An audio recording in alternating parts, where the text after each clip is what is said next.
Hello there and welcome to the Sleepy Alchemist. Tonight, we embark on a journey into the mystical world of forgotten knowledge, where a simple ink holds the power to rewrite the future.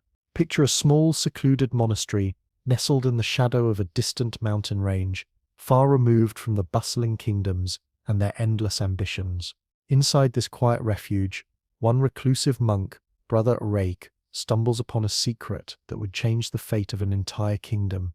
But not everything that glitters is gold, and some discoveries are too dangerous to exist.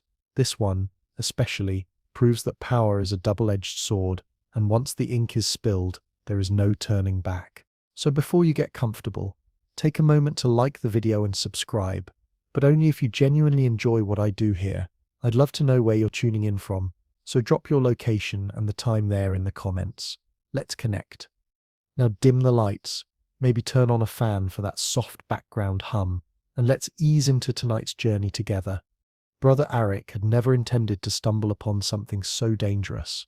His days were filled with monotonous tasks, grinding herbs, studying ancient texts, and performing minor alchemical experiments.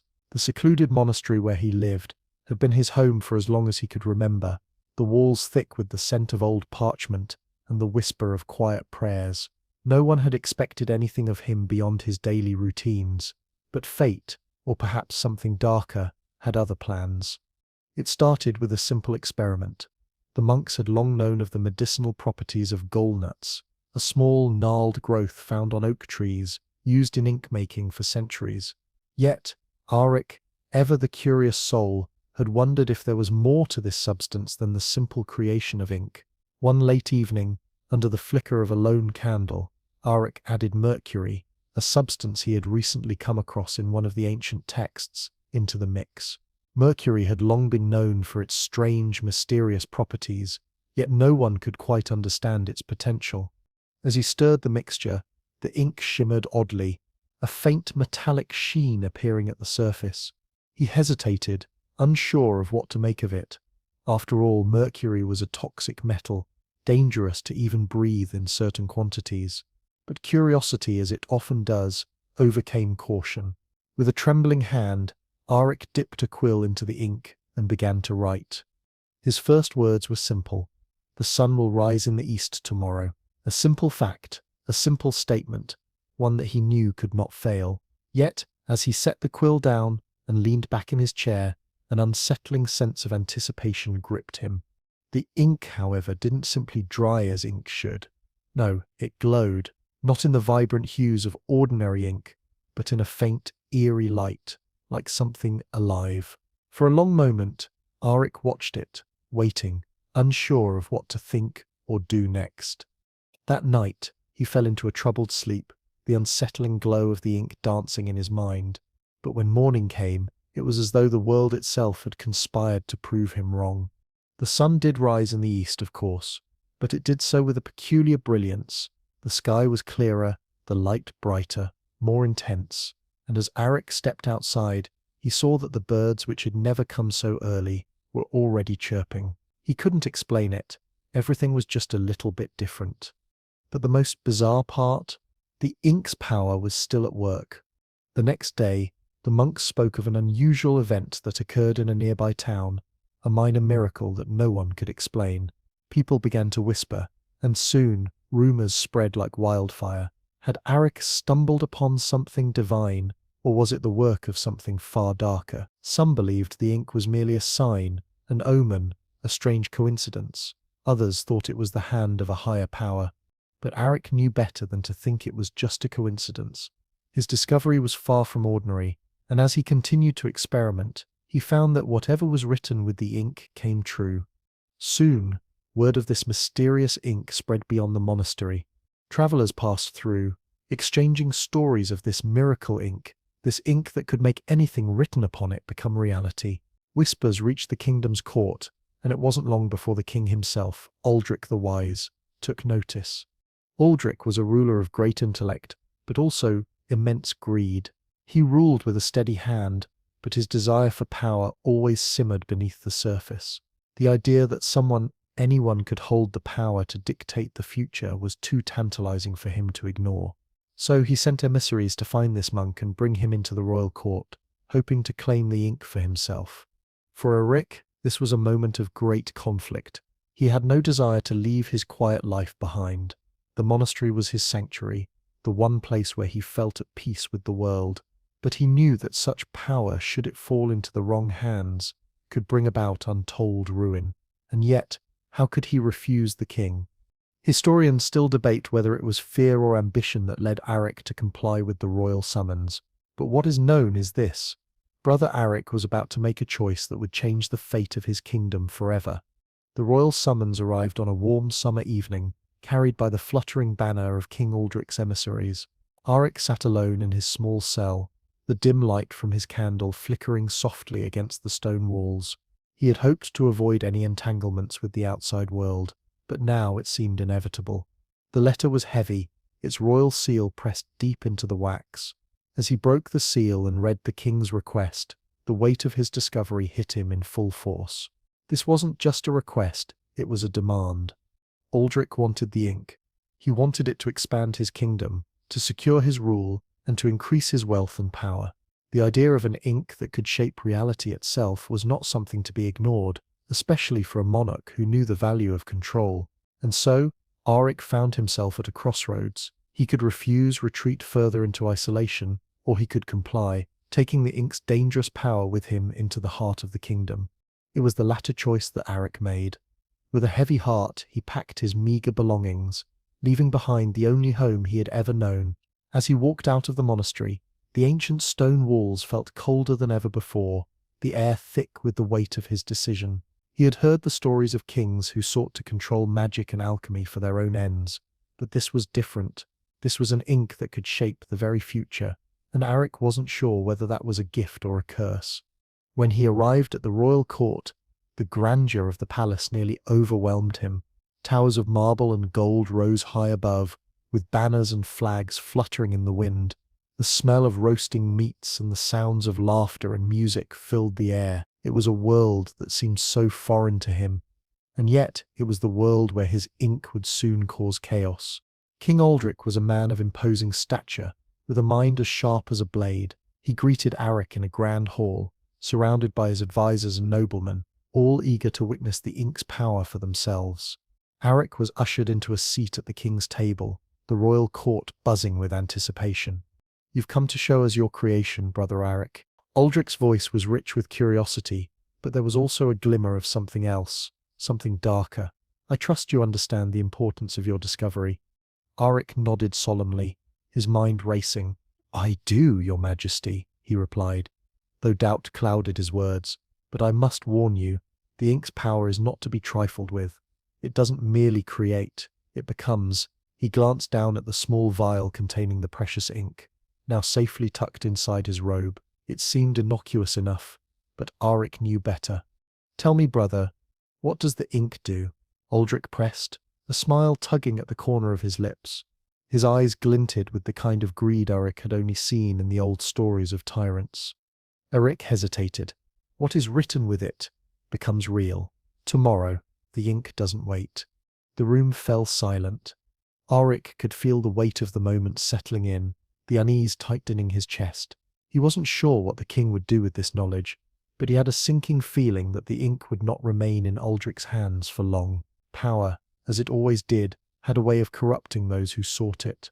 "Excellent," Aldric said, his voice smooth, though the look in his eyes betrayed his excitement. "This could be the tool to expand our kingdom's borders, to bring prosperity to our people. You have truly unlocked the secrets of the gods, Brother Arik." Arik's stomach churned, but he said nothing. He had warned them. Now it was out of his hands. The next day, King Aldric ordered a demonstration of the ink's power. He instructed one of his scribes to write a simple decree. The kingdom will be granted new lands to the south. Its borders will stretch beyond the river, and our people will flourish in abundance. It was a straightforward wish, one that any ruler might make in an attempt to solidify their reign. But the moment the ink touched the parchment, a strange stillness filled the air, and for a moment it seemed as though the entire kingdom was holding its breath. The ink dried, and with it, the fateful change. The following morning, Arik awoke to the sound of horns blaring across the palace grounds.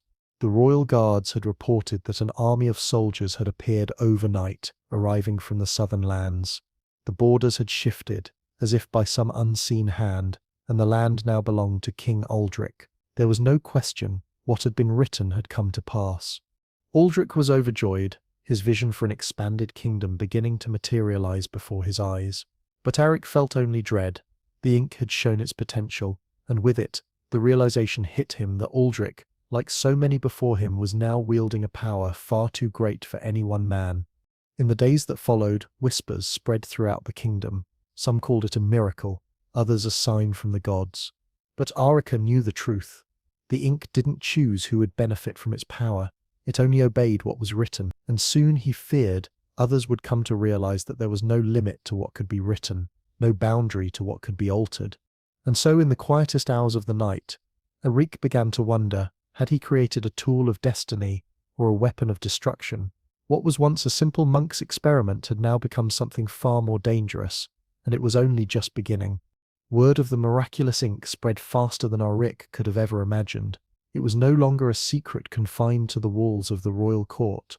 Soon, travelers from far and wide made their way to the kingdom, eager to glimpse the ink's power and to see what it could do for their own fortunes. Kingdoms across the land, some allies, others rivals, began to hear the stories and wonder how they too might benefit from the ink's unpredictable magic. But while the ink's effects were still fresh in the minds of the kingdom's people, King Uldric's ambition began to shift into something more dangerous. He had tasted power, and he was determined to expand his influence at any cost. In the days following the expansion of his kingdom's borders, Uldric called for a grand council of his most trusted generals and advisors.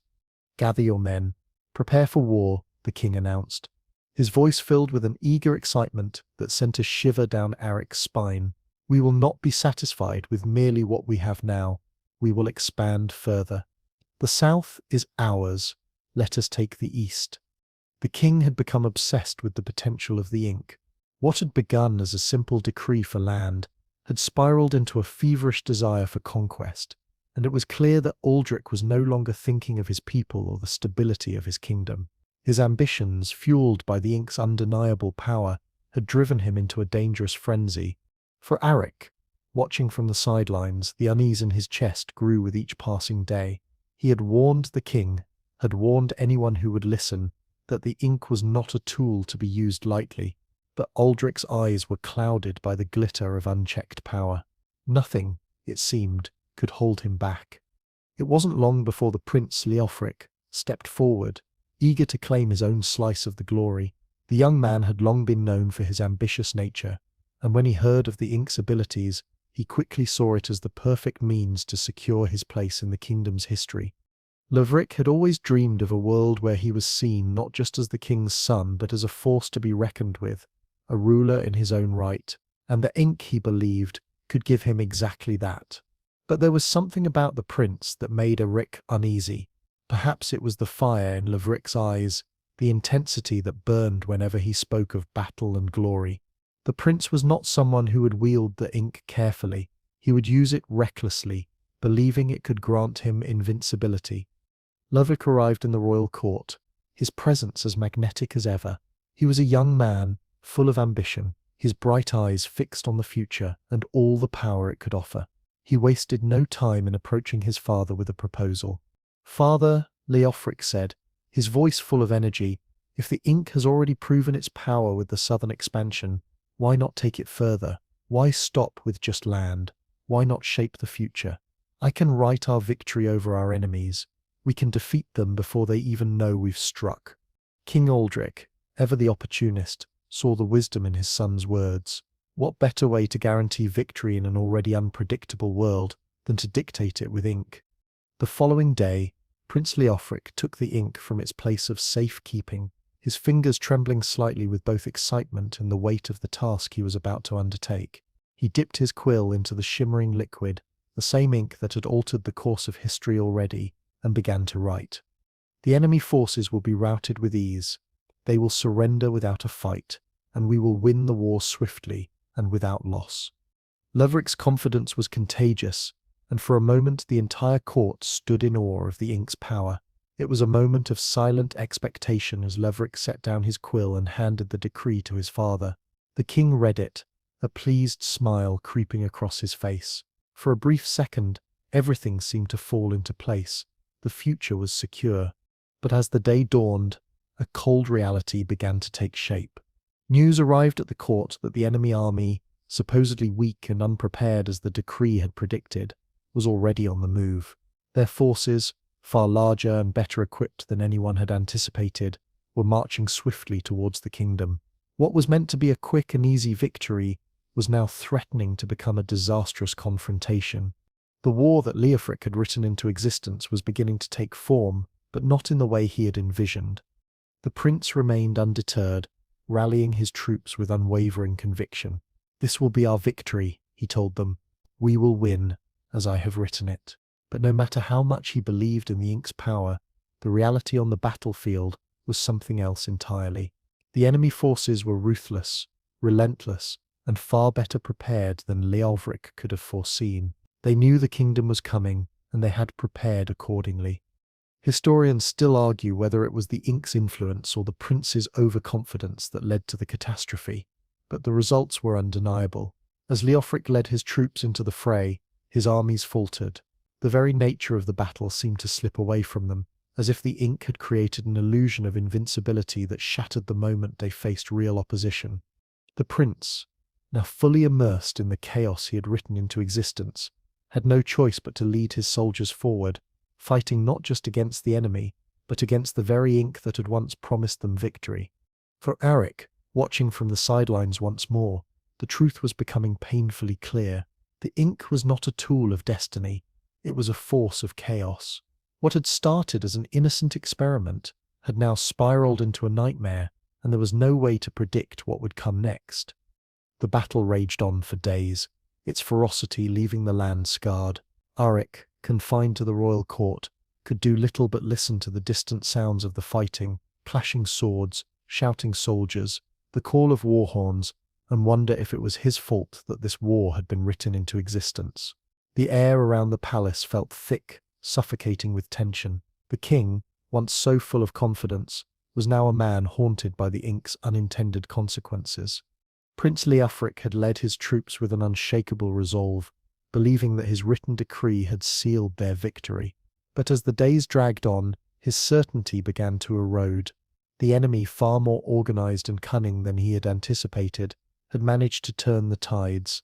Instead of surrendering, they fought with an intensity that matched Leofric's own fervor. His army, though large and well-equipped, was now stretched thin and demoralized. What had seemed like an inevitable triumph was slowly slipping through his fingers. By the third day, Leofric's forces had suffered significant losses, and the morale of his men had begun to wane. The young prince, ever the strategist, could feel the pressure mounting. His once glorious vision of a swift and decisive victory was turning into a crushing defeat. Yet, instead of admitting his failure, Leofric doubled down. He wrote again, this time furiously, in an attempt to regain control over the chaotic battle.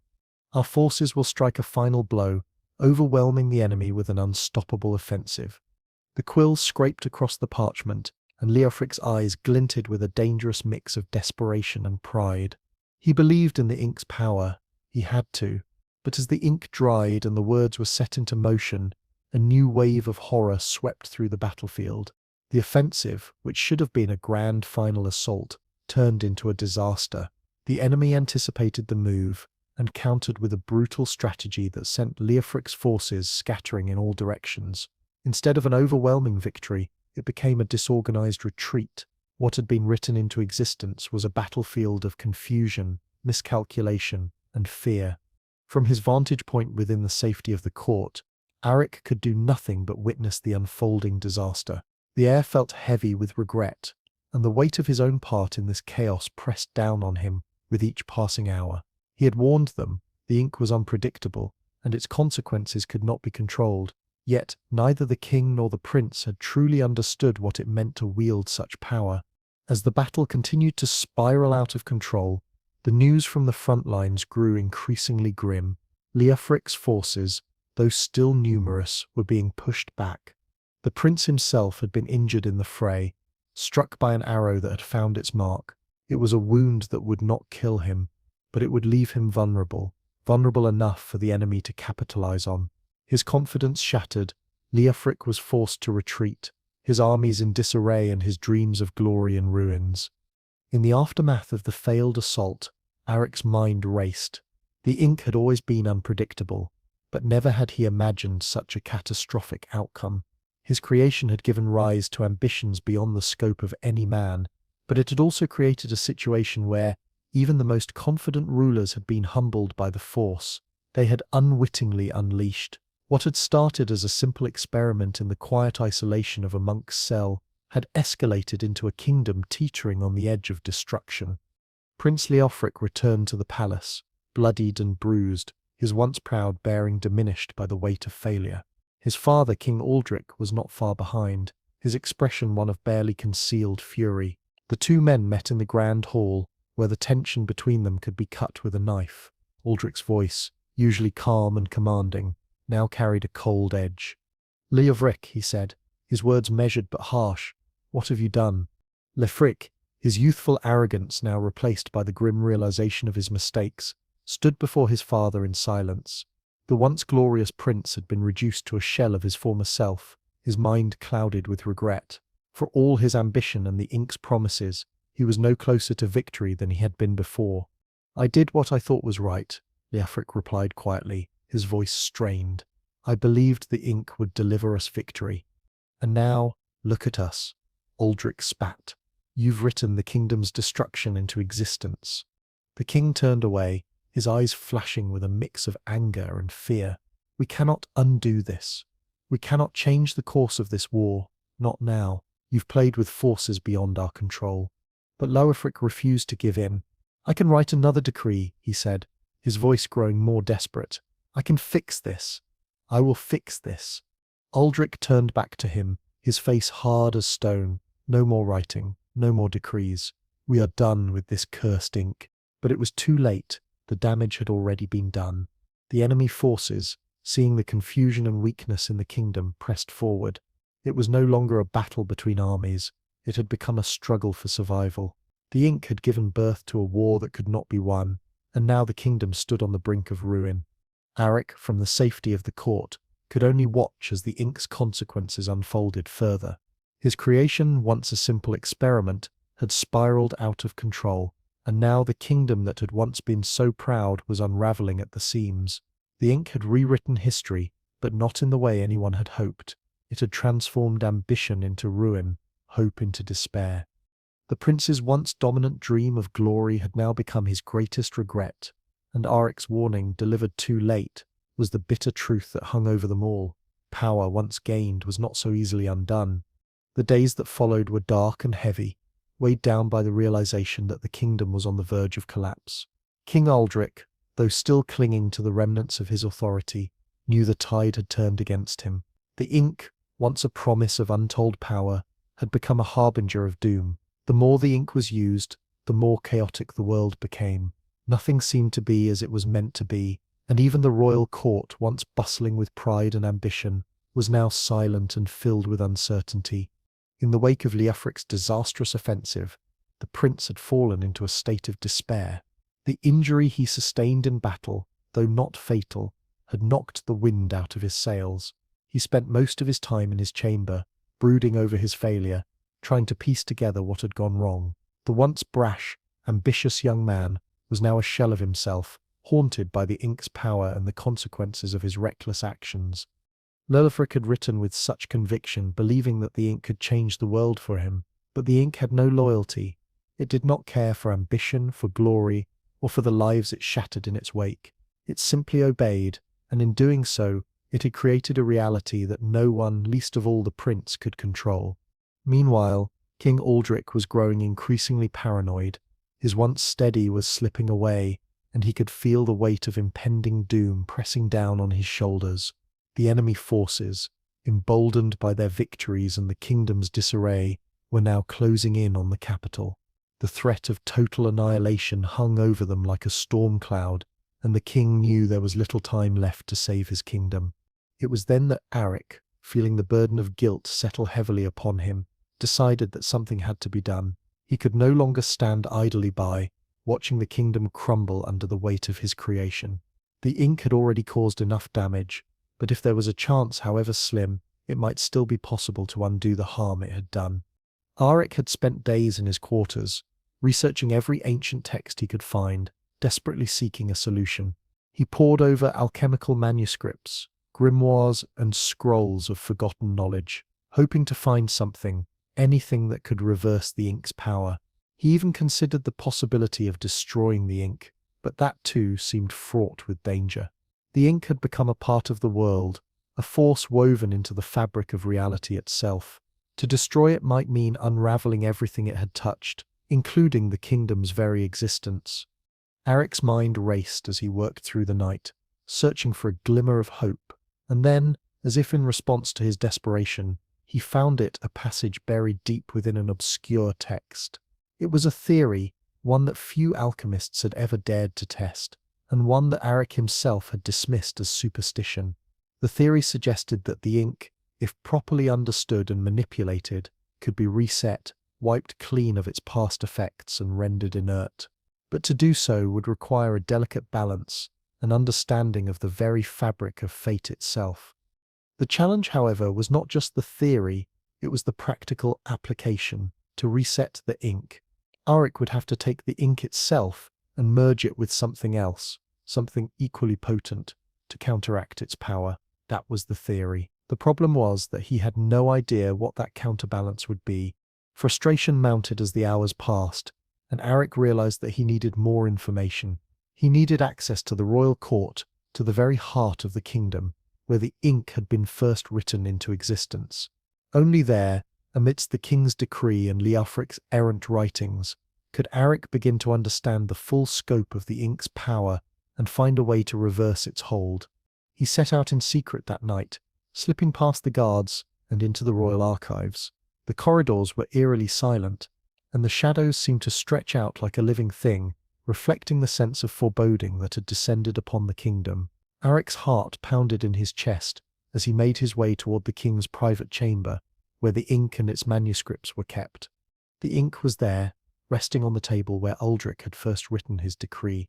It shimmered in the dim light, an eerie glow still emanating from its depths.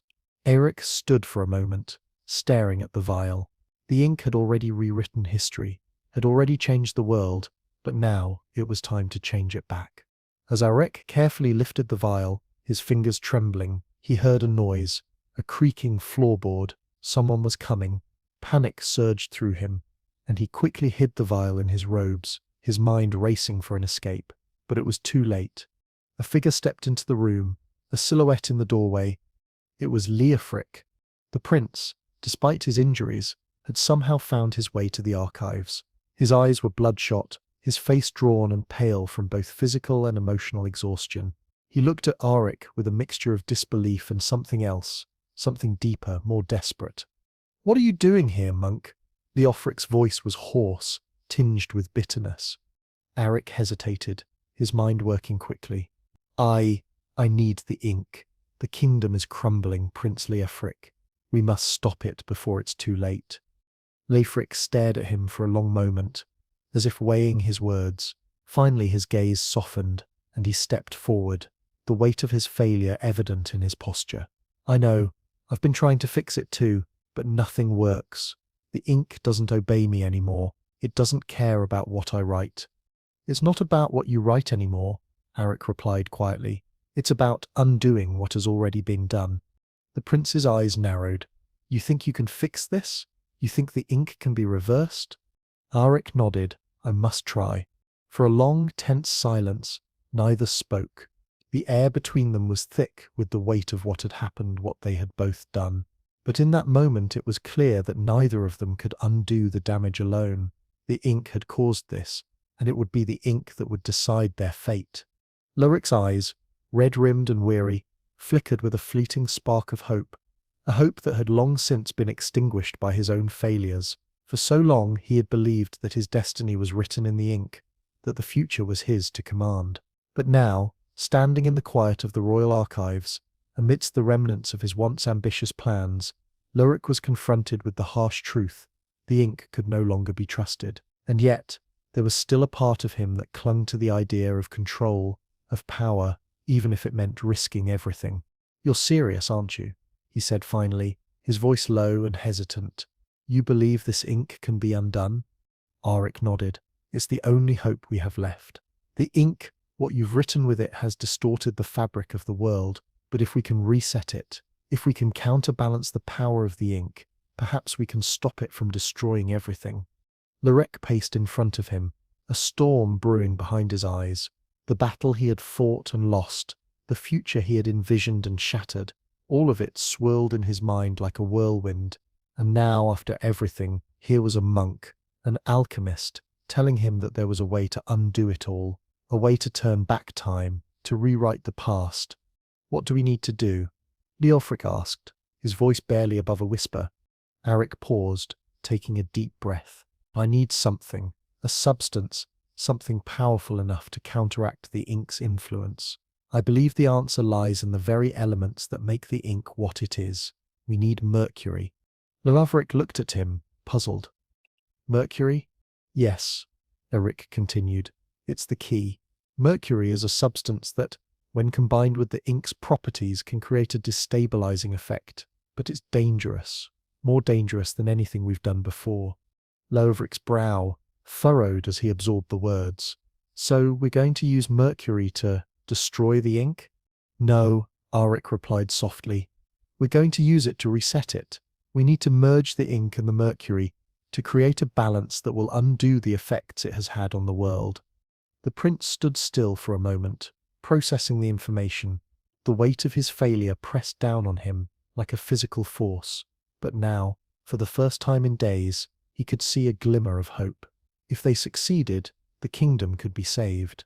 If they failed— "If we fail," Arik murmured, as though reading Leofric's thoughts, "the ink could destabilize completely. It might rewrite reality in a way we cannot undo."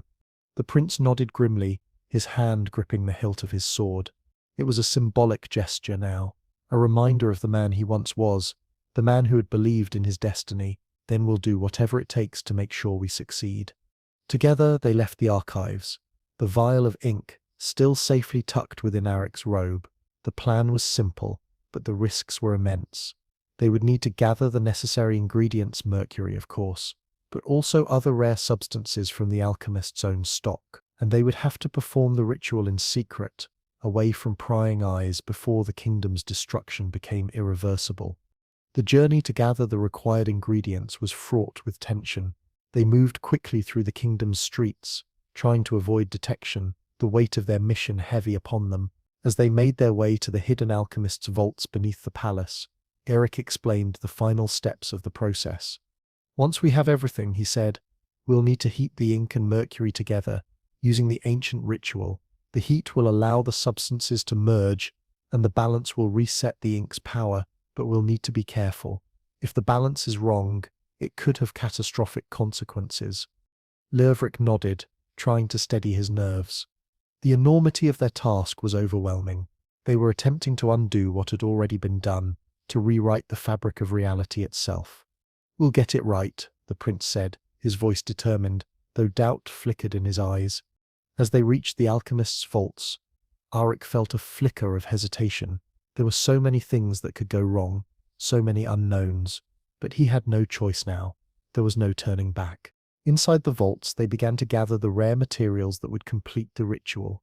The mercury was the most dangerous substance, but it was necessary. Arik handled it carefully, knowing how volatile it could be. The other ingredients were less problematic, rare herbs and ancient powders that were necessary for the alchemical process. But it was the mercury and ink that held the key to the kingdom's fate.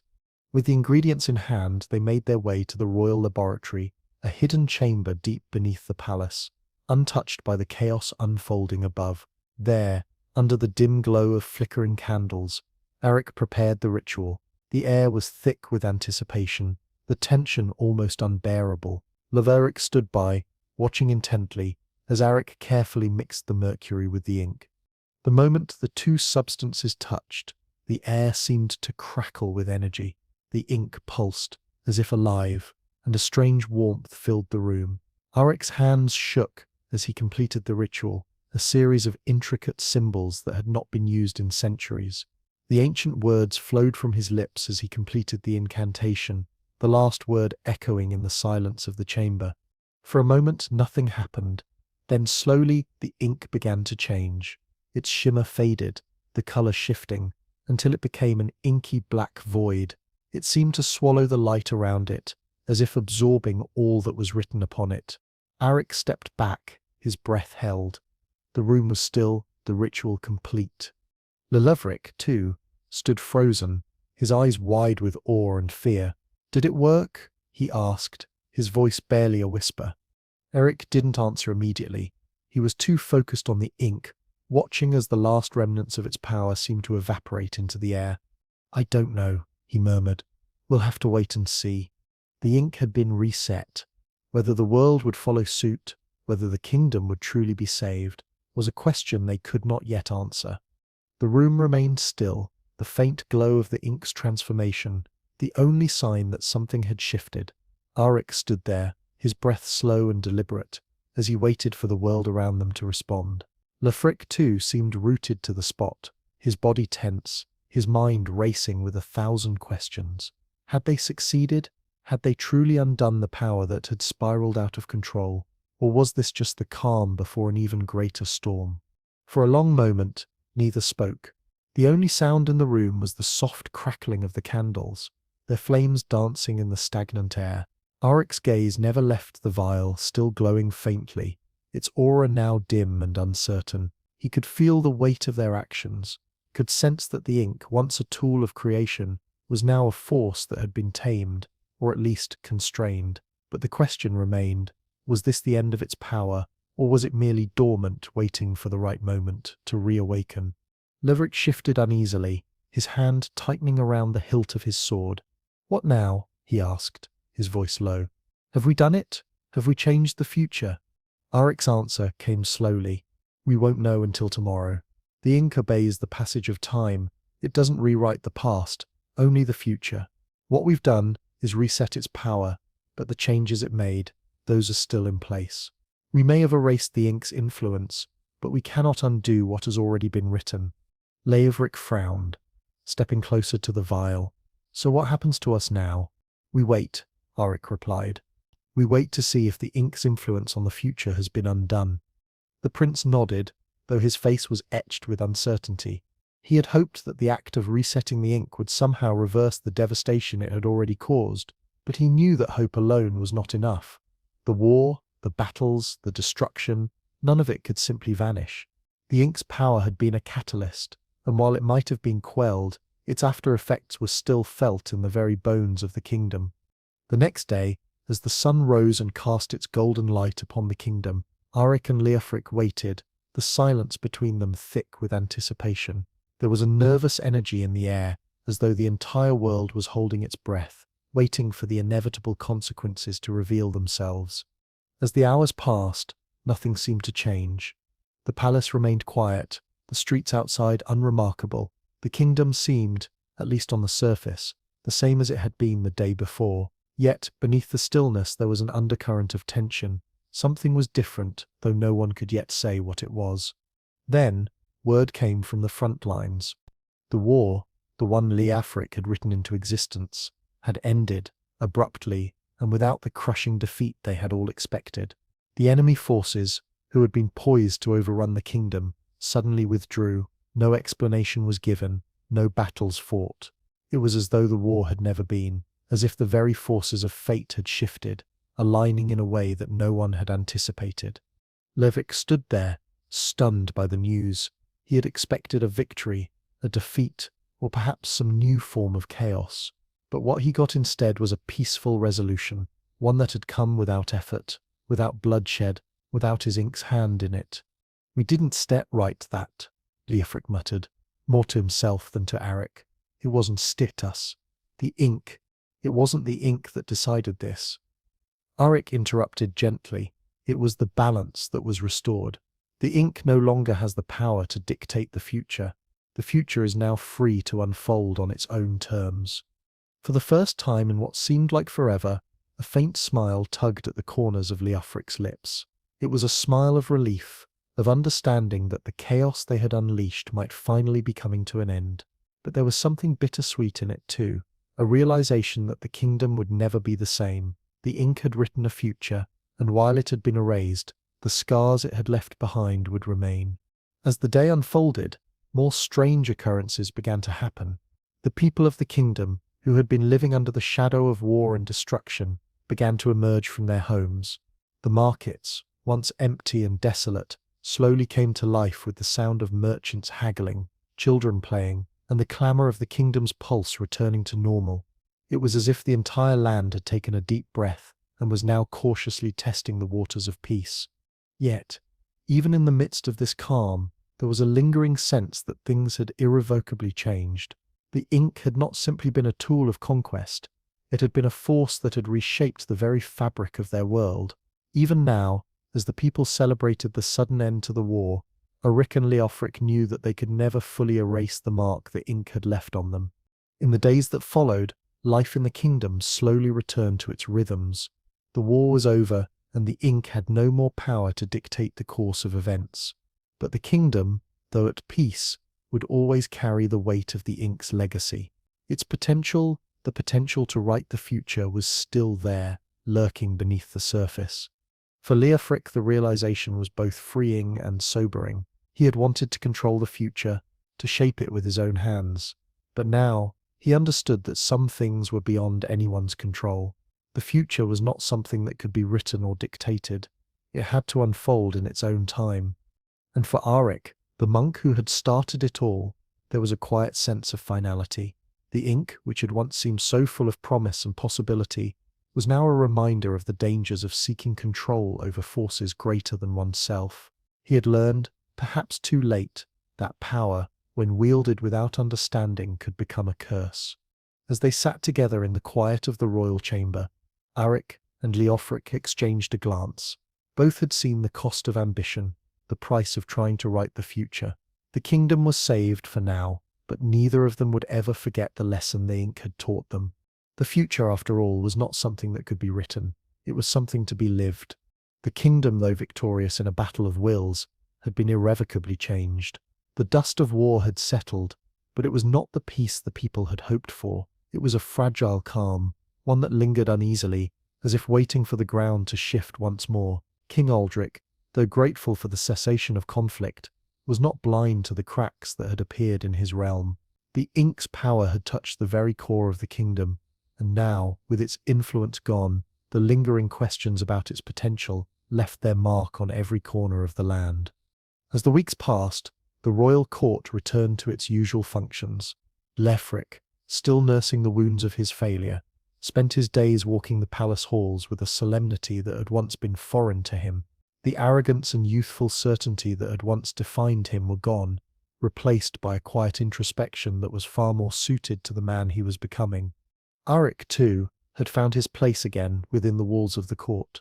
No longer the reclusive monk lost in alchemical pursuits, he had become a figure of quiet respect, his role in the kingdom's survival now a part of its story.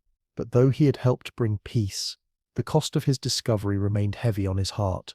He had given the ink its power, and though it had been reset, the knowledge that such an artifact had existed would always haunt him. It was late one evening, when the castle was draped in the shadows of twilight, that King Aldric summoned Auric to his private chambers. The old king, though once filled with a greedy lust for control, had become a man weighed down by the consequences of his own desires. His face was pale, his brow furrowed with concern, but his eyes, the eyes that had once gleamed with the anticipation of conquest, now carried a different kind of wisdom. He had learned in his own way that some things could not be bought, not even with the power of a king. "Brother Auric," Aldric greeted the monk as he entered, his voice heavy with a mix of gratitude and regret. "You saved us all. I cannot begin to express the debt we owe you." Auric, who had grown accustomed to the king's praise, nodded quietly. "Your Majesty, the ink was a force I never meant to unleash. I only did what I could to right a wrong, but the kingdom's recovery will not be swift. The ink's power left scars we cannot see."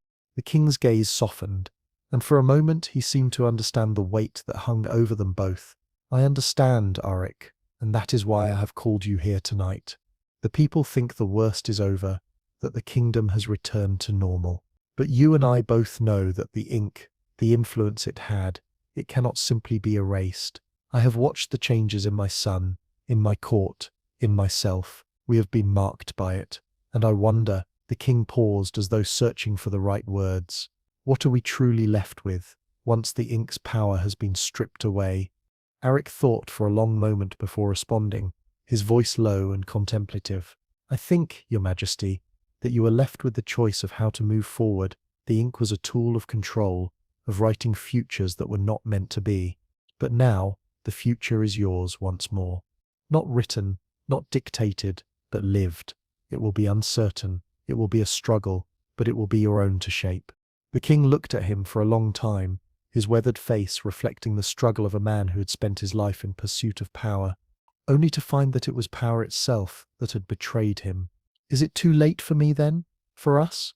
Aldrich asked, almost pleading. No, Arik answered firmly.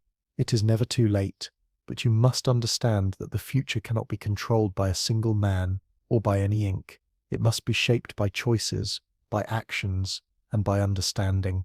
The king nodded slowly, as if a weight had lifted off his shoulders. And what of my son? He asked. What of Leofric? Arik sighed. He had been wondering the same thing. The young prince, who had so fervently believed in the ink's power, had been shattered by its consequences. His ambition, which had once burned so brightly, had been extinguished. Arik knew that Leofric was a man lost between the shadow of his past mistakes and the uncertain future before him. Lorek, Arik said softly, is at a crossroads. He must learn to find his place in a world without shortcuts, without the certainty of power. He is not the same man who sought to conquer with the ink, and perhaps that is his greatest strength. The kingdom needs him, but it needs him to lead with wisdom, not with ambition alone. Aldrich listened intently, and for the first time in a long while, a hint of pride flickered in his eyes. You're right, I have failed him in many ways, but perhaps it is time for him to find his own path. The conversation fell into a quiet lull, the weight of their words hanging in the room like a cloud. The ink had changed everything. It had altered the course of history, and it had forced them all to confront the true cost of ambition and power. But now, it seemed that there was a chance for redemption, for recovery. The road would not be easy, and it would not be without sacrifice, but the future, at least, was no longer written. As Arik made to leave the king's chamber, Aldrich called out to him once more. Arik, he said, his voice softer now, thank you for everything. You've given us a chance we didn't deserve. Arik turned to him, offering a small, weary smile. I've only done what I could, Your Majesty. What the kingdom does with that chance is up to them. And with that, he left the king to his thoughts, the quiet certainty settling over him that the kingdom would heal in time, not because of the ink, but because of the choices made after its power had been erased. In the end, it was not the ink that wrote the future, but the people who lived in it. The ink may have shaped their world, but it was their own hands that would rebuild it. As Arik walked through the palace corridors, he couldn't help but wonder, what would Leofric do now? The prince, whose life had been dictated by the ink, now faced a future that was his to forge, and perhaps that, in the end, was the greatest gift of all. The days that followed were quiet, though not uneventful. The kingdom, now free of the ink's influence, slowly began to settle back into its old rhythms. Trade resumed, the markets filled once more with the sounds of vendors hawking their wares, and the streets, which had been eerily silent during the war, now hummed with life. But there was a subtle undercurrent to everything, a sense that the people, though relieved by the end of conflict, were still uncertain about the future. The kingdom had been changed, not just by the war, but by the knowledge that a single, seemingly innocuous substance had the power to reshape their lives so profoundly. At the heart of this uncertainty stood Prince Leofric. Though he had once been the kingdom's heir, the young man who had set the world in motion with his ambition and the ink, now found himself adrift. He had, in a sense, written himself into a corner, and though the war had ended, the prince had not yet found the peace he so desperately sought. His failure weighed heavily upon him. The ink, which he had believed would make him great, had only brought ruin. Leofric had retreated into his private quarters within the palace, a place that had once felt like a sanctuary. Now, however, it felt like a cage.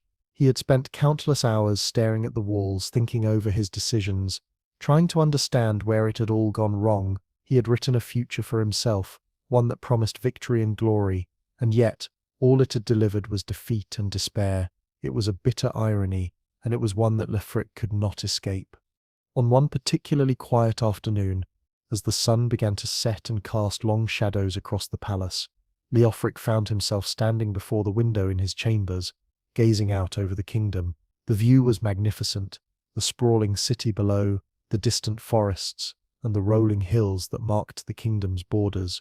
It was a beautiful sight, one that should have filled him with pride, but instead, it only reminded him of his failures. As he stood there, lost in thought, he heard a soft knock at the door. Without waiting for permission, the door creaked open, and Arik stepped inside. The monk was a familiar presence now, one who had witnessed both the rise and fall of the prince's ambition.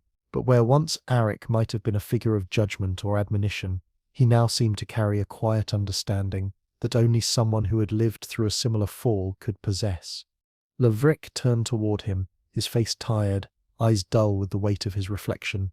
"I'm surprised you've come," he said, his voice heavy. "I thought you might want to stay far from me after what I've done." Arik stepped further into the room, his footsteps light on the stone floor. "You've been through more than any man should," he said gently. "But I didn't come here to chastise you, Leofric. I came because I think it's time for you to move forward, and I think you already know how to do it." Leofric gave a hollow laugh, turning back to the window. "Forward? How can I move forward when I've already written everything that went wrong? The future is nothing but a wreckage of my mistakes. What is there left for me to do?" Arik remained quiet for a long moment, watching the prince with a patience that spoke volumes. Then he finally spoke. "Do you know why I left the monastery all those years ago?" he asked, his voice soft. "It wasn't because I wanted to discover great secrets or create something magical. It was because I thought there was more to life than just living by the rules set before me. I wanted to write my own path, to shape my own future, but I didn't know the dangers of what I was doing. I thought I could control it. I thought I could control the world." Leofric glanced over at him, his eyes narrowing with curiosity. "What are you saying?" Arik smiled faintly. "I'm saying that we all make mistakes. We all think we can control the future, but in the end, the future is not something that can be written. It's something that must be lived. You wanted to conquer, to control, and I understand why. But what you have now is a chance to do something different. You can still lead, Leofric, but this time you must lead by example, not by decree. You cannot rewrite the past, but you can build a future without it." Leofric turned back to the window, his fingers brushing the cool stone as he stared out at the kingdom. The weight of Arik's words settled around him, a challenge that he wasn't sure he was ready to face. But there was something in them that rang true, something that pulled at the deepest part of his being. "I thought the future was mine to control," Leofric whispered, his voice barely audible. "But it was never really mine, was it?" "No," Arik replied quietly. "It was never truly yours. The future is for everyone to shape, not just for one man, not even for a prince." There was a long silence between them. The only sound, the soft rustling of the wind outside. Finally Leofric spoke again, his voice tinged with a mixture of resignation and acceptance. "What am I supposed to do now, Arik? How do I lead when I have nothing left to give?" Arik stepped closer, placing a hand on the prince's shoulder. "You lead by learning, by listening to the people, to your kingdom, and to yourself. You've already learned the hardest lesson, that power and control are not what make a man great. It's the choices he makes, the actions he takes, and the humility he carries with him. You still have the opportunity to be the leader this kingdom needs, but it must come from within, not from the ink." Leofric took a deep breath, his mind still reeling, but something had shifted within him. For the first time in what felt like years, he felt a spark of hope. It wasn't a bright, blazing fire, but it was enough to take the first step toward redemption, toward rebuilding, not just the kingdom but himself. "I'll try," he said softly. "I'll try to make it right. I'll try to lead." Arik smiled, giving him a nod of encouragement. That's all any of us can do. Just take the next step, and don't look back. Levrik turned toward him, a faint but sincere smile tugging at his lips. Thank you, Arik, for everything. The monk nodded. You don't need to thank me. I've done what I can. The rest is up to you. As Arik left the room, Leofric remained by the window, his gaze fixed on the kingdom below. The future still seemed uncertain, but for the first time he didn't feel the need to control it. It was his to live, to shape, with the lessons learned from his mistakes, and the wisdom of those who had walked beside him. The ink had no more power over him. Now, it was his turn to write his own story. The days that followed Leofric's conversation with Eric were quieter than the prince had expected. The chaos of the past, the ambition, the war, the ink still loomed in the corners of his mind, but something had shifted within him. There was a weight lifted, a sense of clarity that had been absent for far too long. He could no longer look at the future as something to be controlled or manipulated. He had to let it unfold, step by step, trusting that each choice he made would lead him somewhere new, somewhere better than where he had been. It wasn't easy. The old habits, the old ways of thinking, were hard to shake. The desire to command, to dictate, to impose his will upon the world still simmered beneath the surface. But now, when those urges rose up, Leofric recognized them for what they were, remnants of a past version of himself, a version that no longer served him. The kingdom too had begun to heal, though the scars of the war still lingered. The streets, once quiet and tense, now pulsed with a tentative optimism. The markets were filled with people once again, and traders from neighboring lands had begun to bring goods into the capital. It wasn't the full-throated celebration of a victory, but it was something more precious, hope. As for the royal court, things had changed.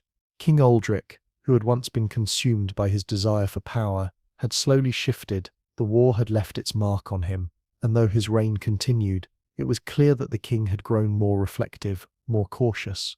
He had learned the hard way that power was a fleeting thing, something that could vanish with the stroke of a pen or the scribble of ink. But the most noticeable change was in his relationship with Leofric. The distance between them had closed. They spoke now not just as father and son, but as two men who had both witnessed the devastating effects of unchecked ambition. One evening, as the sun dipped below the horizon, casting the palace in a soft golden light, Leofric found himself in the royal garden. It was a place he had once wandered through in solitude, lost in his thoughts of conquest. Now it felt like a place of reflection, a space where he could breathe and think without the weight of his past bearing down on him. Arik joined him there, his quiet presence a comfort.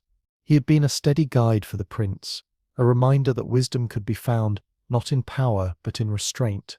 The two men sat on a bench beneath an ancient oak tree, the cool evening air rustling the leaves above them.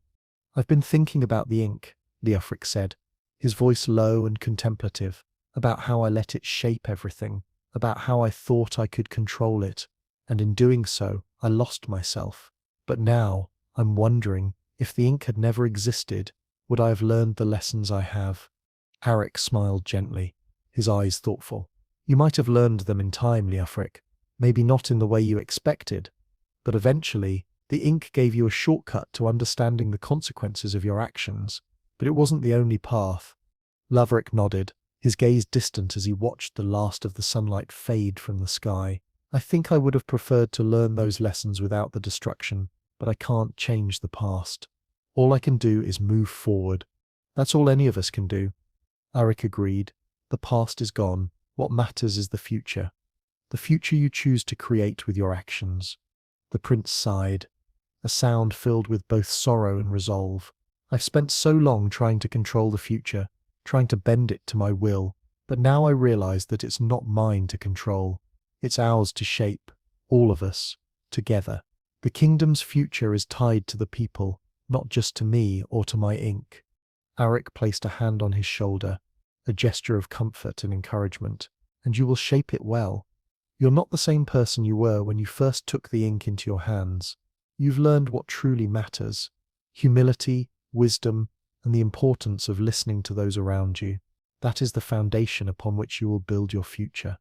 Lorechert stood up slowly, his eyes fixed on the horizon where the last traces of daylight clung to the sky. "I think I'm ready to lead now," he said quietly, "not with force, but with understanding. Not with ink, but with my actions. I'll never be the man I once was, and I'm glad for that, but I will be the leader my people need, the leader they deserve." Arik smiled. "You've already taken the first step, Leofric. The rest will follow." The prince turned back to face him, gratitude in his eyes. "Thank you, Arik, for showing me the way." Arik simply nodded, his eyes reflecting the quiet pride he felt.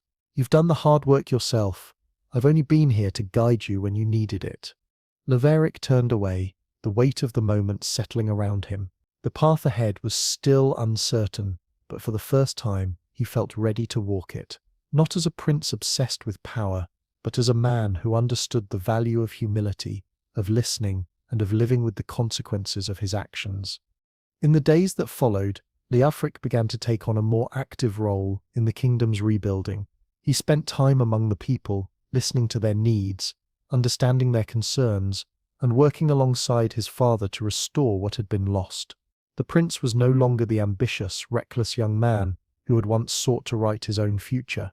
He was someone who knew that the future could not be written by one hand alone. It had to be shaped by many, through compassion, through effort, and through time.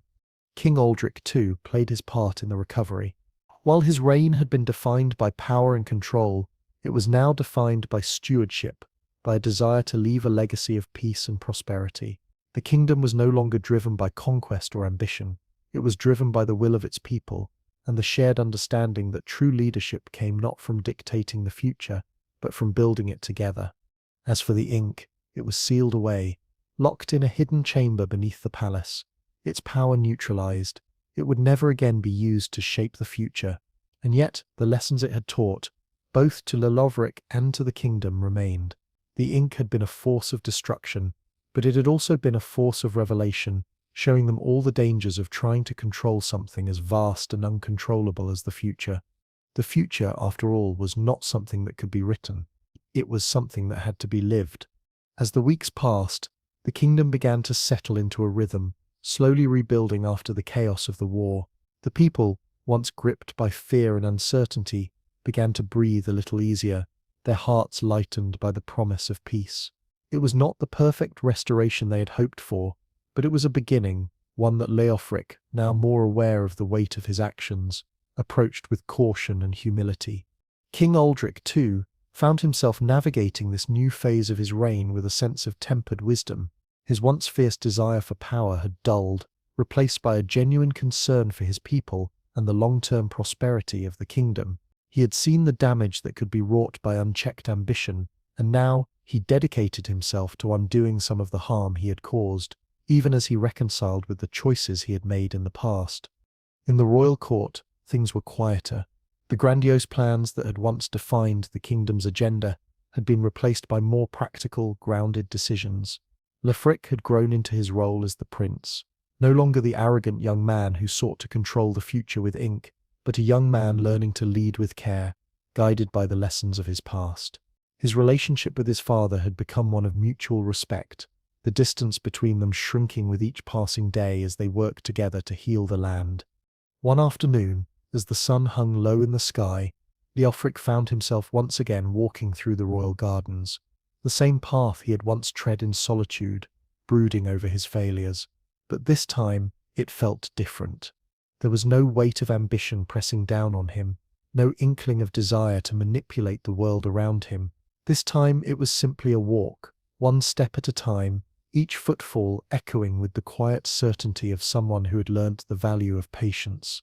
Leofric had become accustomed to the peace, though it was still something he hadn't fully trusted. The ink, with all its power, had once promised him a shortcut to greatness, but he now knew that there were no shortcuts in life. The future had to be built, piece by piece, from the ground up.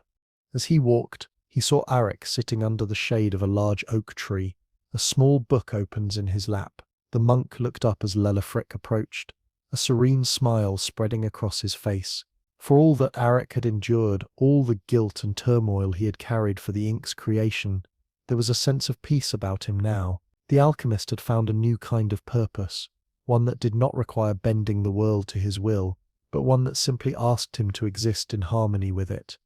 Leofric sat beside him, taking a deep breath as he glanced out over the garden. "I never thought I'd find peace in a place like this," he admitted quietly. "I thought peace was something that came with victory, something that could be written into existence." Arik closed the book with a soft thud and turned to him. "I think you've come to realize something important, Leofric. Peace isn't a destination. It's something you build, day by day, choice by choice. You can't write it down and expect it to happen. You have to live it." Leofric nodded, his eyes tracing the outlines of the distant hills. "I see that now. The future is not something I can control. It's something I have to learn to navigate, step by step, and trust that the people around me will help guide it too." Arik's smile was gentle, his expression one of quiet approval. "It seems to me you've already taken the first steps toward that future, and that's all anyone can ask for." The prince was quiet for a moment, letting the weight of Arik's words settle into his mind. He had spent so many years trying to carve his future into existence, believing that power and control would make it all fall into place. Now he understood that the future wasn't something that could be carved, it was something that had to be shaped by those who lived in it, who worked together to build something worth having. "Do you think the people will ever forgive me?" Leofric asked, his voice tinged with uncertainty. "For what I did, for what I almost caused." Arik looked at him, his eyes full of quiet wisdom. "Forgiveness is a tricky thing. It's not something you can demand or expect from others, but it's something that comes in time, as people see the changes in you, and more importantly, it comes from within. If you are truly sorry for the past, if you are truly dedicated to leading with humility, then forgiveness will follow, both from others and from yourself." Leofric sighed, the tension in his chest easing. "I still have so much to prove, to my people, to my father, and to myself, but I think I'm ready to do the work. I don't want to control everything anymore. I just want to help." Arik gave a short nod. "That's the first step, and the second step is remembering that you can't do it alone. You'll need your people, and they'll need you. Trust them, and they'll help you build a future that's worth living." For a long time they sat in silence, the cool evening air wrapping around them like a comforting blanket.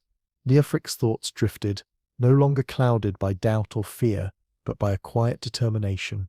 The path ahead was still unknown, but for the first time he felt that it was his to walk, not as a conqueror, not as someone trying to control fate, but as someone ready to learn, to listen, and to lead with compassion. As the sun dipped beneath the horizon, casting long shadows over the garden, Leofric rose to his feet. There was work to be done, conversations to be had, choices to be made, but for the first time in a long while, he felt ready to face it all. "Thank you, Arik," he said softly, "for everything." Arik looked up at him, his eyes filled with understanding. It was never about the ink, Leofric. It was about finding the strength to move forward, to change, and you've already begun that journey. Leofric gave him a grateful smile before turning to walk back toward the palace, the weight of the future no longer an unbearable burden, but a challenge he was willing to face. The kingdom would rebuild, not because of the ink, but because of the choices made by those who sought peace. And in the end, it was peace that would write the future, one decision at a time. The months that followed were some of the most transformative in Leofric's life. The weight of his past mistakes still hung over him, but it no longer defined him. He had learned to step back from the urgency of control and ambition, replacing those instincts with something quieter, more purposeful. The kingdom, too, had begun to heal. Though the process was slow, the war, with all its destruction, was now a distant memory, but its scars lingered, both in the landscape and in the hearts of the people. Leofric had dedicated himself to the rebuilding effort, not as a prince imposing his will, but as a leader who worked alongside his people. He listened to their concerns, sought their advice, and honored their contributions. For the first time, he understood that leadership wasn't about creating a world where everything bent to his desires. It was about creating a world where everyone had a part to play, where each voice mattered. King Aldric had remained a steady figure by his side, though the king had grown quieter, his presence more contemplative. The relationship between father and son, once distant and strained, had begun to mend. They no longer saw the kingdom as something to be seized or controlled, but as something to be nurtured, to be cared for. Aldric's final years on the throne were marked by a wisdom that had once been overshadowed by ambition. Now, it was the steadiness of his reign that served as the foundation for the kingdom's future. The royal court had become a place of cooperation, where decisions were made not by decree but through dialogue. Leofric, who had once expected the ink to provide him with a shortcut to power, now understood that true strength came from humility, collaboration, and respect. His role had evolved from one of entitlement to one of service. One bright spring morning, as the kingdom was preparing for a celebration marking the successful recovery of the land, Leofric stood in the palace courtyard, his eyes scanning the bustling scene around him. He had not expected such a profound shift in himself. The man he had once been, the ambitious prince, hungry for glory and power, felt like a stranger now, but the change wasn't something he mourned. It was something he had embraced. A few days before the celebration, he had sent out invitations to the people of the kingdom, farmers, artisans, soldiers, and traders, inviting them to join in the festivities. For once it was not about the royal family, it was about the people. And as the royal guards and attendants worked to prepare for the event, Leofric wandered among them, offering his assistance and speaking with the workers, no longer standing above them, but alongside them, sharing in the work of rebuilding the kingdom. Eric, ever a calm presence in his life, had remained by his side, offering guidance when needed. The monk had seen his own transformation, but Eric was not a man to offer praise for things already done. Instead, he offered subtle reminders, quiet words of wisdom when Leofric's doubts surfaced. On the day of the celebration, the courtyard was alive with activity. Music played in the background, and colourful banners flapped in the wind. The people gathered in groups, chatting and laughing as they ate, danced, and shared stories of their lives. It was a scene of joy, but also of unity.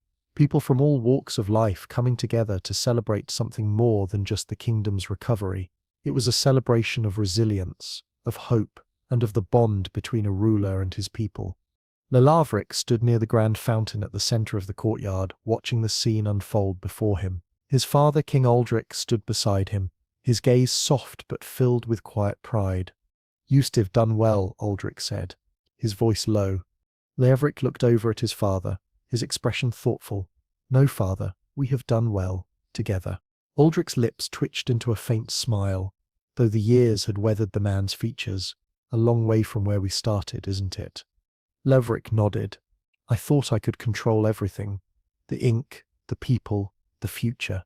But it wasn't about control, was it? It was about understanding, patience, and listening. It was about earning the trust of the people, not commanding it." "You've learned the most important lesson a ruler can learn," Aldric said, his voice full of rare warmth. "That power is not a thing to be seized. It is something that must be shared, something to be used for the good of everyone, not just for one man." Leofric stood there for a moment, his eyes scanning the crowd of people who had gathered to celebrate.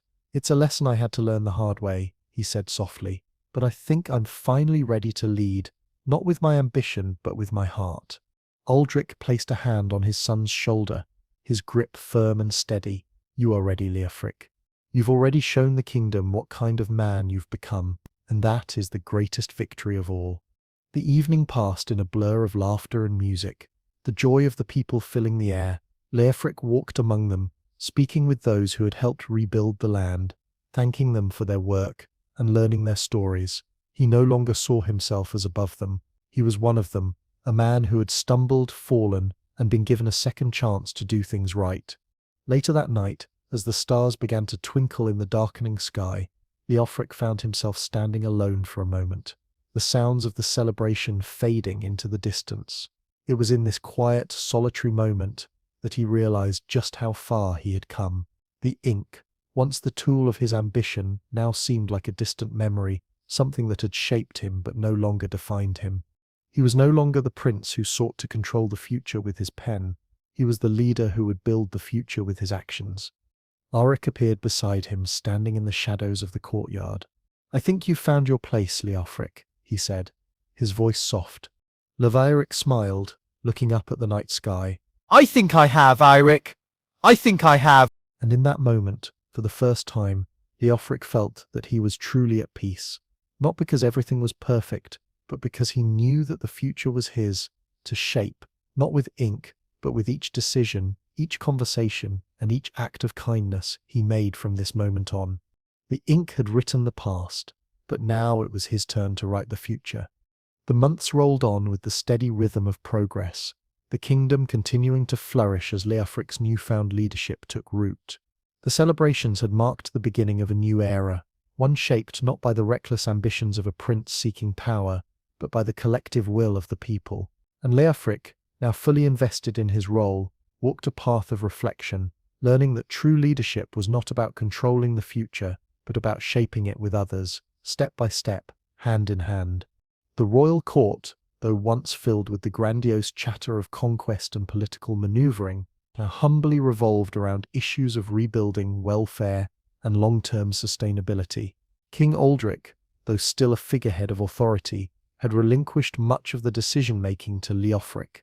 He had come to understand that his role was no longer to dictate the course of history, but to help guide the steady hand of the future, making room for the young prince to grow into the ruler he was destined to be. One day, as the kingdom was preparing for the planting season, Leofric took a walk through the outskirts of the capital, near the fields where much of the kingdom's sustenance was cultivated.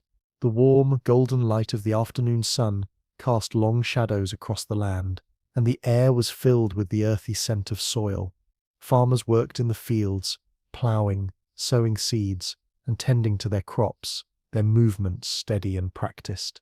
Leofric had spent time among these people often, learning from them, listening to their struggles, and understanding their hopes for the future. It was in these moments, when he stood beside the hard-working men and women of his kingdom, that he felt a sense of true connection to the land and its people. This was where the kingdom's strength truly lay, not in castles or riches, but in the hearts and hands of those who worked to sustain it. He approached one of the farmers, an older man whose hands were rough with years of labor, and smiled as he was greeted warmly. "Good afternoon, my lord," the farmer said with a respectful bow. "How are you this fine day?" "I help some well," Leofric replied. "And you?" The farmer smiled, though there was a weariness in his eyes. "We are all well enough, my lord. The harvest is strong this year, and we're preparing for the planting season. With good fortune, we should see another prosperous year ahead." Leofric nodded thoughtfully, glancing over the fields. "It's been a long journey, hasn't it?" "Aye, that it has," the farmer agreed, wiping his brow. "Many hard years, many struggles, but we've weathered them together." Leofric felt a flicker of understanding in his chest. "I've been learning that it's the people who carry the weight of the kingdom," he said quietly. "The future isn't written in ink, it's built by the work of hands like yours." The farmer paused, his expression thoughtful. "You're right, my lord. It's not the king's pen that makes the kingdom strong. It's the people, the ones who wake up every day and tend to the land, and build the homes, and raise the children. The kingdom is its people." Leofric smiled, a deep, genuine smile. "I'm beginning to understand that more than ever, it's not about seizing power, it's about earning trust and respect through actions, through understanding." The farmer nodded approvingly. "You're learning, my lord. The king must know his people, not just by decree, but by heart." Leofric felt a warmth in his chest, a feeling that was new to him. The confidence he had once sought in power now came from a deeper place, rooted in the connections he made and the trust he built with his people. As the sun began to set, casting a soft glow over the land, Leofric stood for a moment longer, watching the workers continue their tasks in the fields. He could hear the distant sound of the royal bell tolling from the palace, signaling the end of the day. It was a gentle reminder that the work of the kingdom was never truly done. The future, like the land, was something that required constant tending, but now Leofric felt ready to face that challenge, knowing that he didn't have to do it alone. The following days brought continued growth and progress for the kingdom. Leofric worked closely with his father and the royal advisors, making decisions that would secure a better future for all. It was no longer about grand decrees or declarations, but about thoughtful, steady actions that laid the groundwork for lasting change. One of the kingdom's greatest triumphs in the months to come was the implementation of a new agricultural initiative, one that Leofric had championed after spending time with the farmers and understanding their struggles. The initiative aimed to improve crop yields through sustainable practices, promote education for young farmers, and ensure that all citizens had access to the resources they needed to thrive.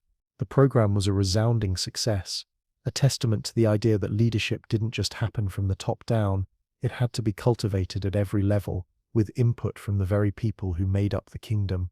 Through this project, Leofric saw firsthand how much trust and respect he had earned. The people, once wary of the young prince who had once sought to control their fate, now looked to him as a leader who cared deeply about their well-being. He had proven that he could lead with humility, that his actions spoke louder than any decree or royal title ever could.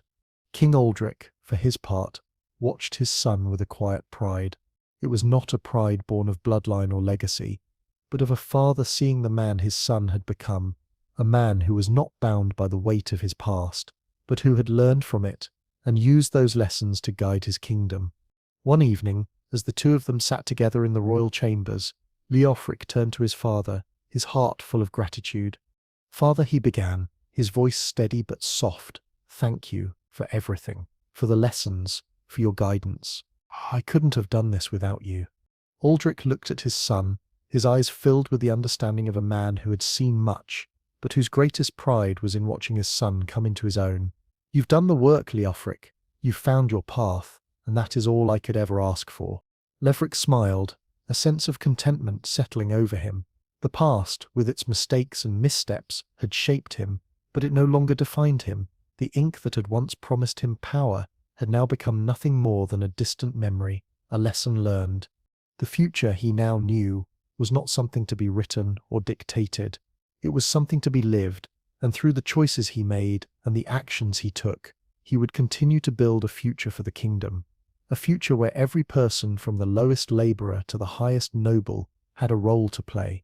And as the days continued to unfold, Leofric realized that in this kingdom, in this life, he had finally found the peace he had once sought in ink and ambition. The peace was in the people, in the work, and in the shared understanding that the future would always be a journey, not a destination.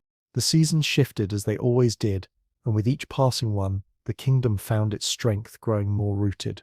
The soil that had been tilled through years of conflict now bore fruit in a way that could not be measured in gold or land, but in the steady pulse of a society healing from the wounds of ambition and war. People smiled more easily now, and the once divided factions within the kingdom had started to unite in ways that had once seemed impossible. There were still struggles, no kingdom was free of them, but the future now felt within their collective reach. Leofric, standing at the edge of the palace gardens one evening, felt something deep within himself that he had never fully experienced before: fulfillment. The king, his father, had turned over more of the reins of governance to him in recent months, no longer viewing him merely as his successor, but as a true partner in leadership, and Leofric had embraced this new role with humility. He no longer sought glory or validation, for he had found something far more valuable: purpose. Though he still struggled with moments of doubt, the prince knew now that his value wasn't tied to being the most powerful or the most famous. His value was found in the quiet moments spent listening to the needs of his people, in the work done together for a common cause. He had come to understand that a kingdom built on trust, respect, and shared responsibility was far stronger than one built on ambition and conquest. That night, as twilight stretched across the sky, Leofric found himself joined by a familiar figure, Erec. The monk had remained a constant in his life, guiding him through some of his darkest days. But more than that, Erec had become a symbol of the peace Leofric had learned to embrace. Where once the alchemist had been a figure of mystery, burdened by guilt and the power of the ink, he was now a man who had, like Leofric, found his place in a world that could not be controlled, but only lived within. Arik sat beside him, his presence as calming as it had always been. "The kingdom grows stronger every day," he said, his voice thoughtful. Leofric nodded, watching the sunset paint the sky in hues of orange and purple. "It does. And for once it feels like I'm not just watching it grow, but helping to shape it, together with the people. It's not about controlling it anymore, it's about nurturing it." "That's a lesson you've learned well," Arik replied with a smile.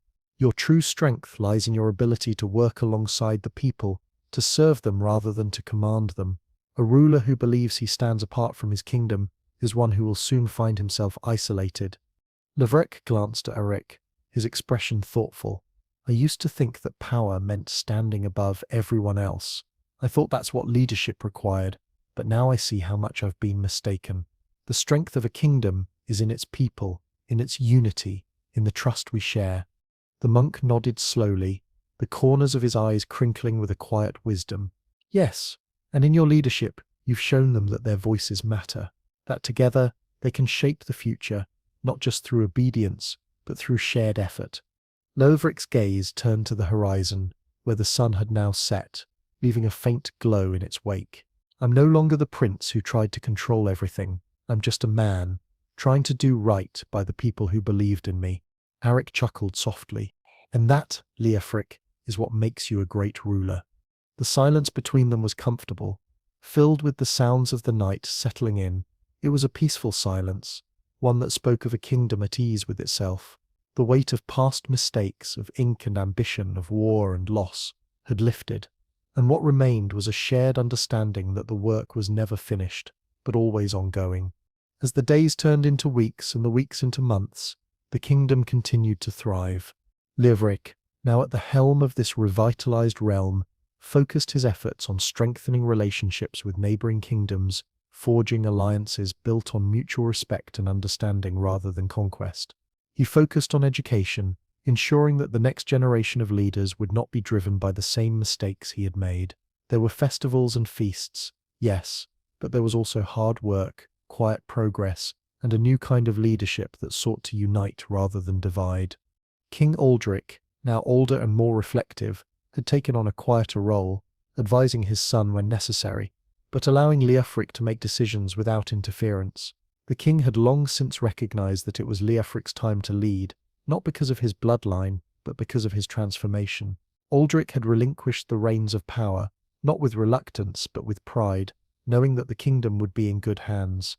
The kingdom had found its rhythm, one that did not rely on the illusion of control but on the hard-earned wisdom of its leaders.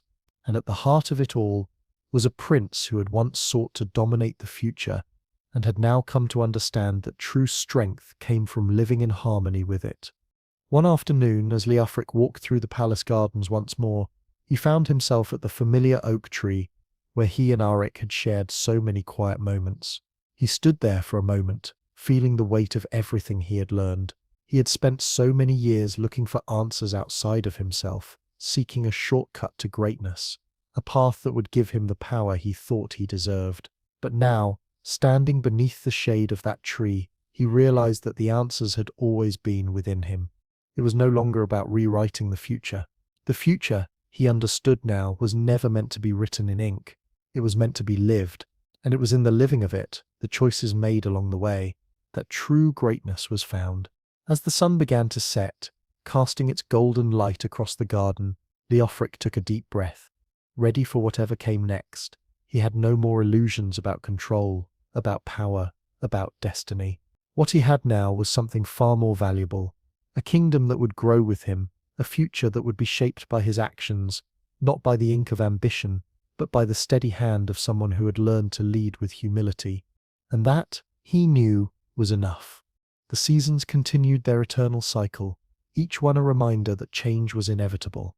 For the kingdom, it was a change that felt like a quiet revolution, the work of many hands, Leovric's, his father's, and the people's, all weaving together into something far greater than any one person could achieve. There were still challenges ahead, still moments when the future seemed uncertain, but the foundation had been set. The kingdom now stood strong, not because of the force of its rulers, but because of the unity that had been forged over the years. One cool autumn morning, Leofric found himself alone in the palace library, his fingers tracing the spines of the ancient tomes that lined the shelves. He had spent much of his time these past months, reading, studying history, philosophy, and governance. The pursuit of knowledge, once something he had dismissed in favor of action, had become a source of solace and strength. As he pulled a volume of political theory from the shelf, he couldn't help but think back to the time when he believed that ink had the power to change everything. That belief, once so ingrained in him, seemed like a distant memory now. His thoughts were interrupted by the soft sound of footsteps approaching. He looked up to see his father entering the room, his expression thoughtful. The king had grown older, his once stern features softened by time and experience, but there was still a presence about him that commanded respect. Laverick smiled, closing the book in his hands.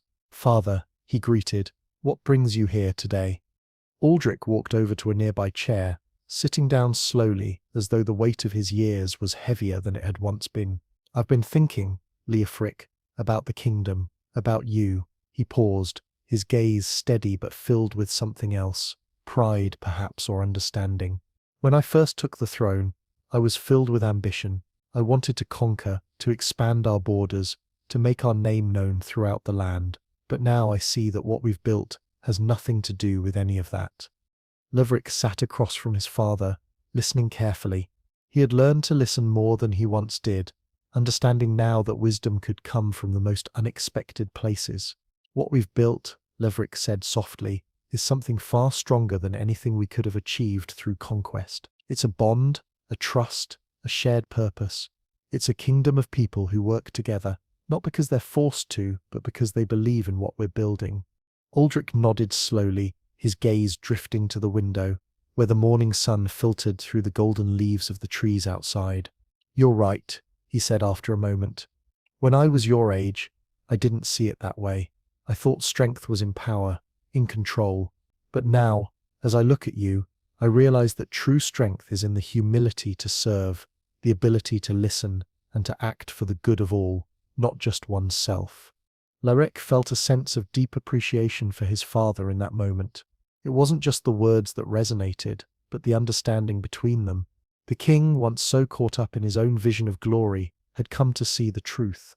And Larek, once lost in his own drive for control, had found his own way to lead, not through dominance but through collaboration.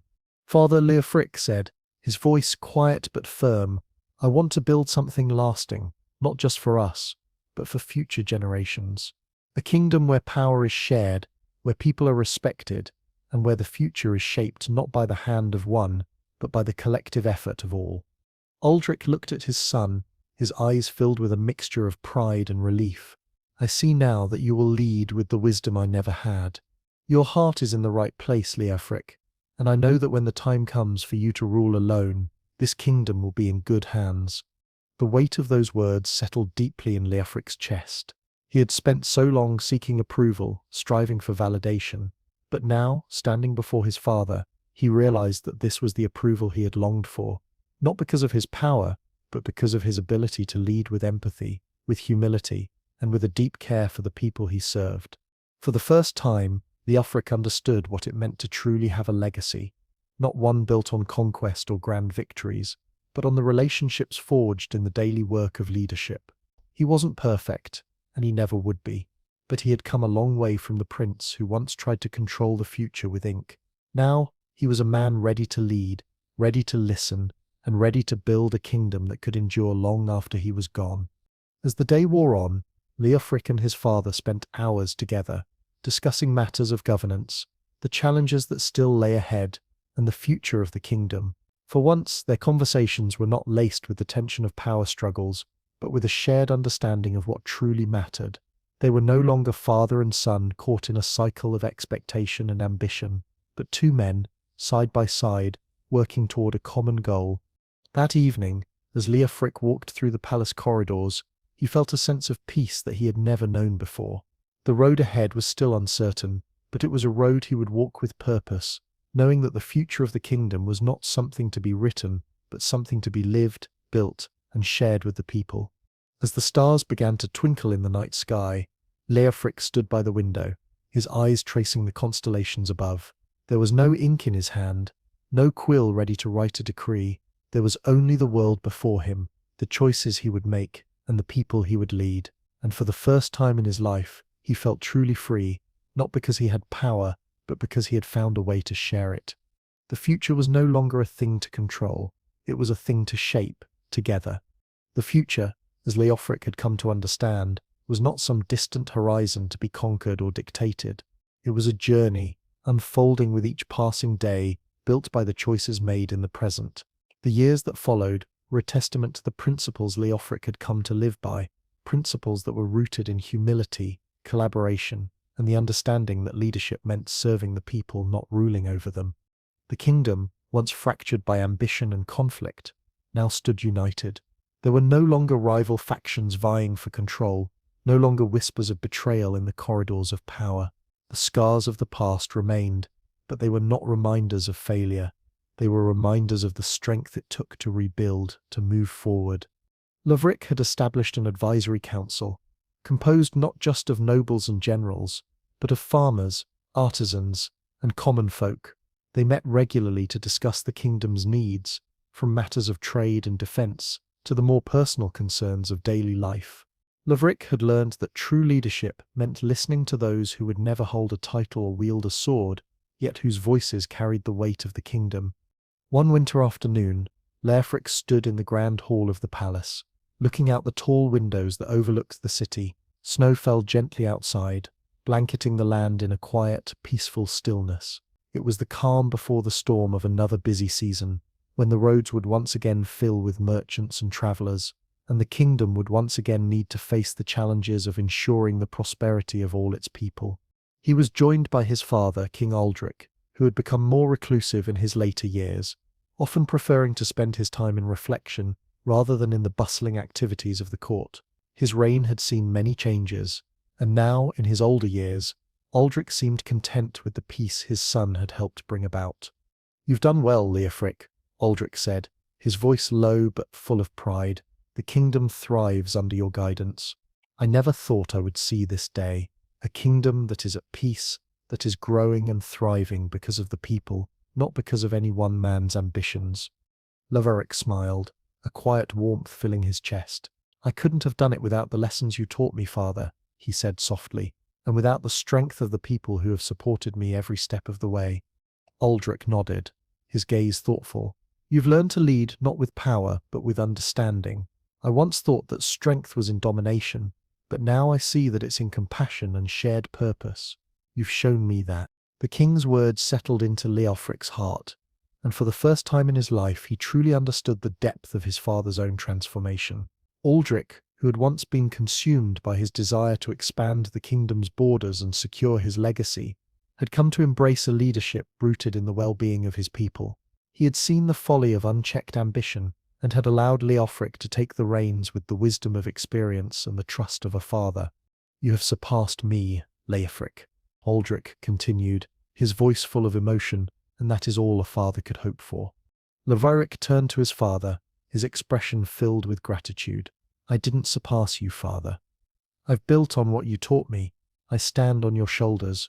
You showed me that a kingdom's strength doesn't lie in its ability to conquer, but in its ability to care for its people, and that is what we've done together." The two stood in silence for a moment, the weight of the years and their shared history settling around them. Outside, the snow continued to fall, covering the land in a blanket of peace.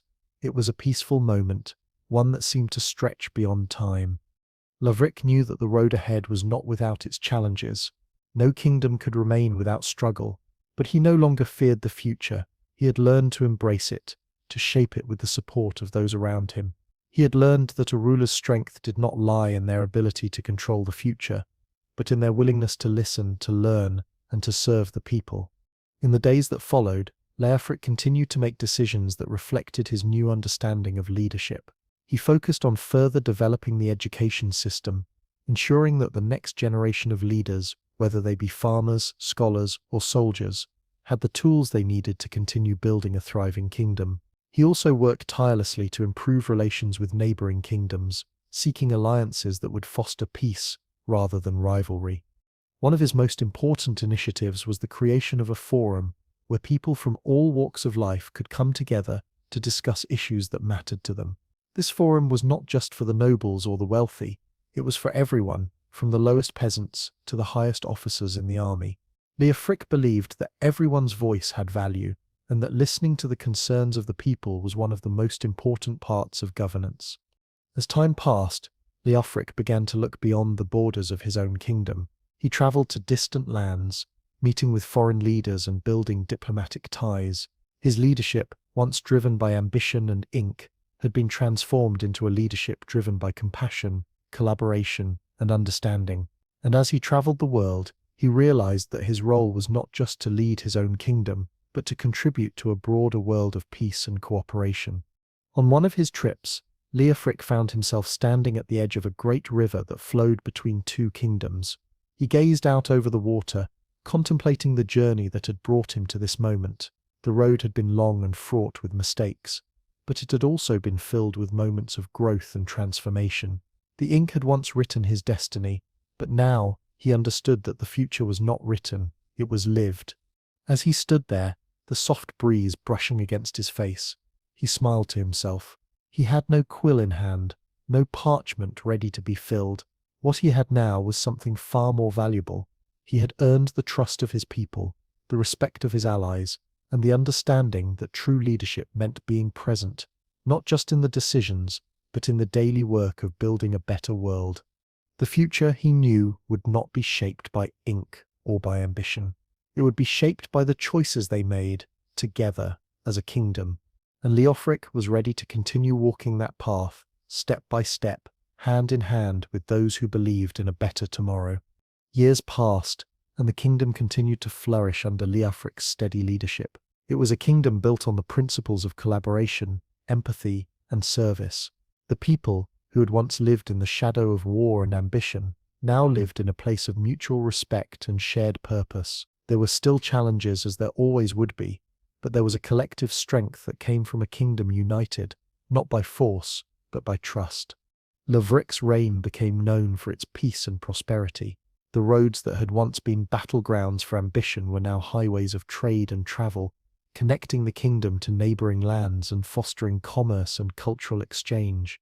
The markets were filled with goods from distant kingdoms, and people from all walks of life shared in the kingdom's growing wealth. But wealth, Leofric had come to learn, was not just measured in material goods, it was measured in the well-being of the people. The education system flourished, with children from all walks of life receiving an education that prepared them for the world beyond the palace walls. Leofric understood that the true strength of any kingdom lay not in its rulers, but in its people. A strong foundation for the future meant giving every person the tools to succeed and thrive. His commitment to education and equality gave rise to a generation of leaders who were thoughtful, compassionate, and focused on building a society that was just for all. As Leofric grew older, he found that his once constant ambition had faded into something quieter, something more enduring. He no longer sought recognition or power. Instead, he focused on ensuring the stability and continued growth of the kingdom. He worked closely with the next generation of leaders, passing on his knowledge and wisdom, ensuring that the values of humility and service were passed down, not through decrees, but through example. King Aldric, now in his final years, looked on with a quiet pride as his son continued to guide the kingdom. The lessons Aldric had learned in his own life had been passed down to Leofric, and Leofric had made them his own. The king, once consumed by a desire for glory, now found fulfillment in the knowledge that his son had created something greater than any kingdom built on conquest. He had built a kingdom based on care, collaboration, and shared responsibility. One winter morning, as the palace hallways filled with the sounds of preparations for the coming celebration of the kingdom's anniversary, Leofric found himself alone in the royal gardens. Snow lay thick on the ground, and the world outside was still and quiet. He walked slowly through the paths he had walked so many times before, the snow crunching underfoot. The trees, bare of leaves, stood like silent sentinels, and the soft light of dawn cast long shadows across the garden. He had always found peace in these quiet moments, and today was no different. As he walked, his thoughts turned inward, reflecting on the years that had passed. His mind drifted to the day he had first taken the ink in hand, convinced that it would be the key to shaping his future. He had sought power, control, and glory, believing that the future was something to be written, but he had learned the hard way that the future could not be written, not with ink nor with ambition. The future was something to be lived, and it was in the living of it that he had found his true purpose. It was in these quiet moments, away from the hustle of court and the noise of politics, that Leofric truly understood the path he had walked. He had gone from a prince consumed by the desire for control to a king whose strength lay in his ability to listen, to serve, and to lead with humility. He had built a kingdom, not one of riches or power, but one of peace, resilience, and unity. Laverick stopped near the old oak tree, the one where he had often met with Arik, where they had shared so many quiet conversations about life and leadership. It seemed fitting to be here now, alone with his thoughts, reflecting on the journey that had brought him to this moment.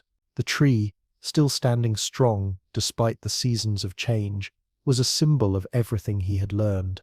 Its roots were deep, its branches reaching toward the sky.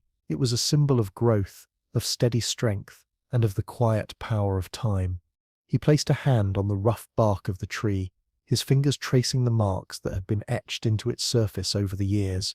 It was a reminder that nothing in life came without its struggles, nothing in life was without its challenges, but in the end, it was the enduring strength that mattered. And that was what he had found, the strength to change, to grow, and to lead a kingdom that was rooted in the values that truly mattered. As he stood there, a figure approached him from behind. Leofric turned to see his father, King Aldric, walking toward him with slow, deliberate steps. His father was older now, his once strong frame frail with age, but there was still a quiet strength in his eyes. "You've done well, Leofric," Aldric said, his voice filled with the same pride it always carried, but this time it was different. It wasn't just a father's pride, it was the pride of a man who had seen his son rise to become the leader he had always hoped he would be. Leofric smiled, feeling the weight of his father's words. "We've done well, father, together." Aldric placed a hand on his son's shoulder, his grip firm but gentle. "You've become everything I could have hoped for, and more," he said softly. "I couldn't have asked for a better successor. Your heart is what makes you a great king, Leofric. It's the heart of a servant, the heart of someone who leads with love, not with power." Leofric looked into his father's eyes, feeling a deep sense of gratitude. He knew that the kingdom's future would be in good hands, but more importantly, he knew that the kingdom had already become something far greater than any one ruler. It had become a place where people worked together, where their voices were heard, and where their lives were valued. The two men stood together in the garden, father and son, a silent understanding between them. The past had shaped them both, but it was the future they had built together that would endure. And as the first light of dawn touched the palace walls, Leofric knew that the journey was far from over. The future was always unfolding, always uncertain, but it was his to shape, not with ink, not with ambition, but with the quiet strength of a heart that had learned to lead, not by force, but by love. As the years unfolded, the kingdom continued to thrive under Leofric's guidance. The people had come to view him not just as a ruler, but as a protector, a steady hand in a world that had once seemed governed by uncertainty. The kingdom, though far from perfect, had become a place where peace was not merely the absence of conflict, but a living, breathing force that shaped every action, every decision. The people felt it in the air, saw it in the way their leaders worked together, and lived it in the trust they placed in each other. One evening, as the anniversary of the kingdom's foundation approached once more, Leofric stood at the window of the palace, watching the sunset cast its final rays across the landscape. The city below was alive with activity, the sounds of voices and footsteps rising in a quiet hum that told the story of a thriving, bustling society. It was a far cry from the desolation that had once threatened to consume it. The land that had once been ravaged by war, now restored, now full of promise.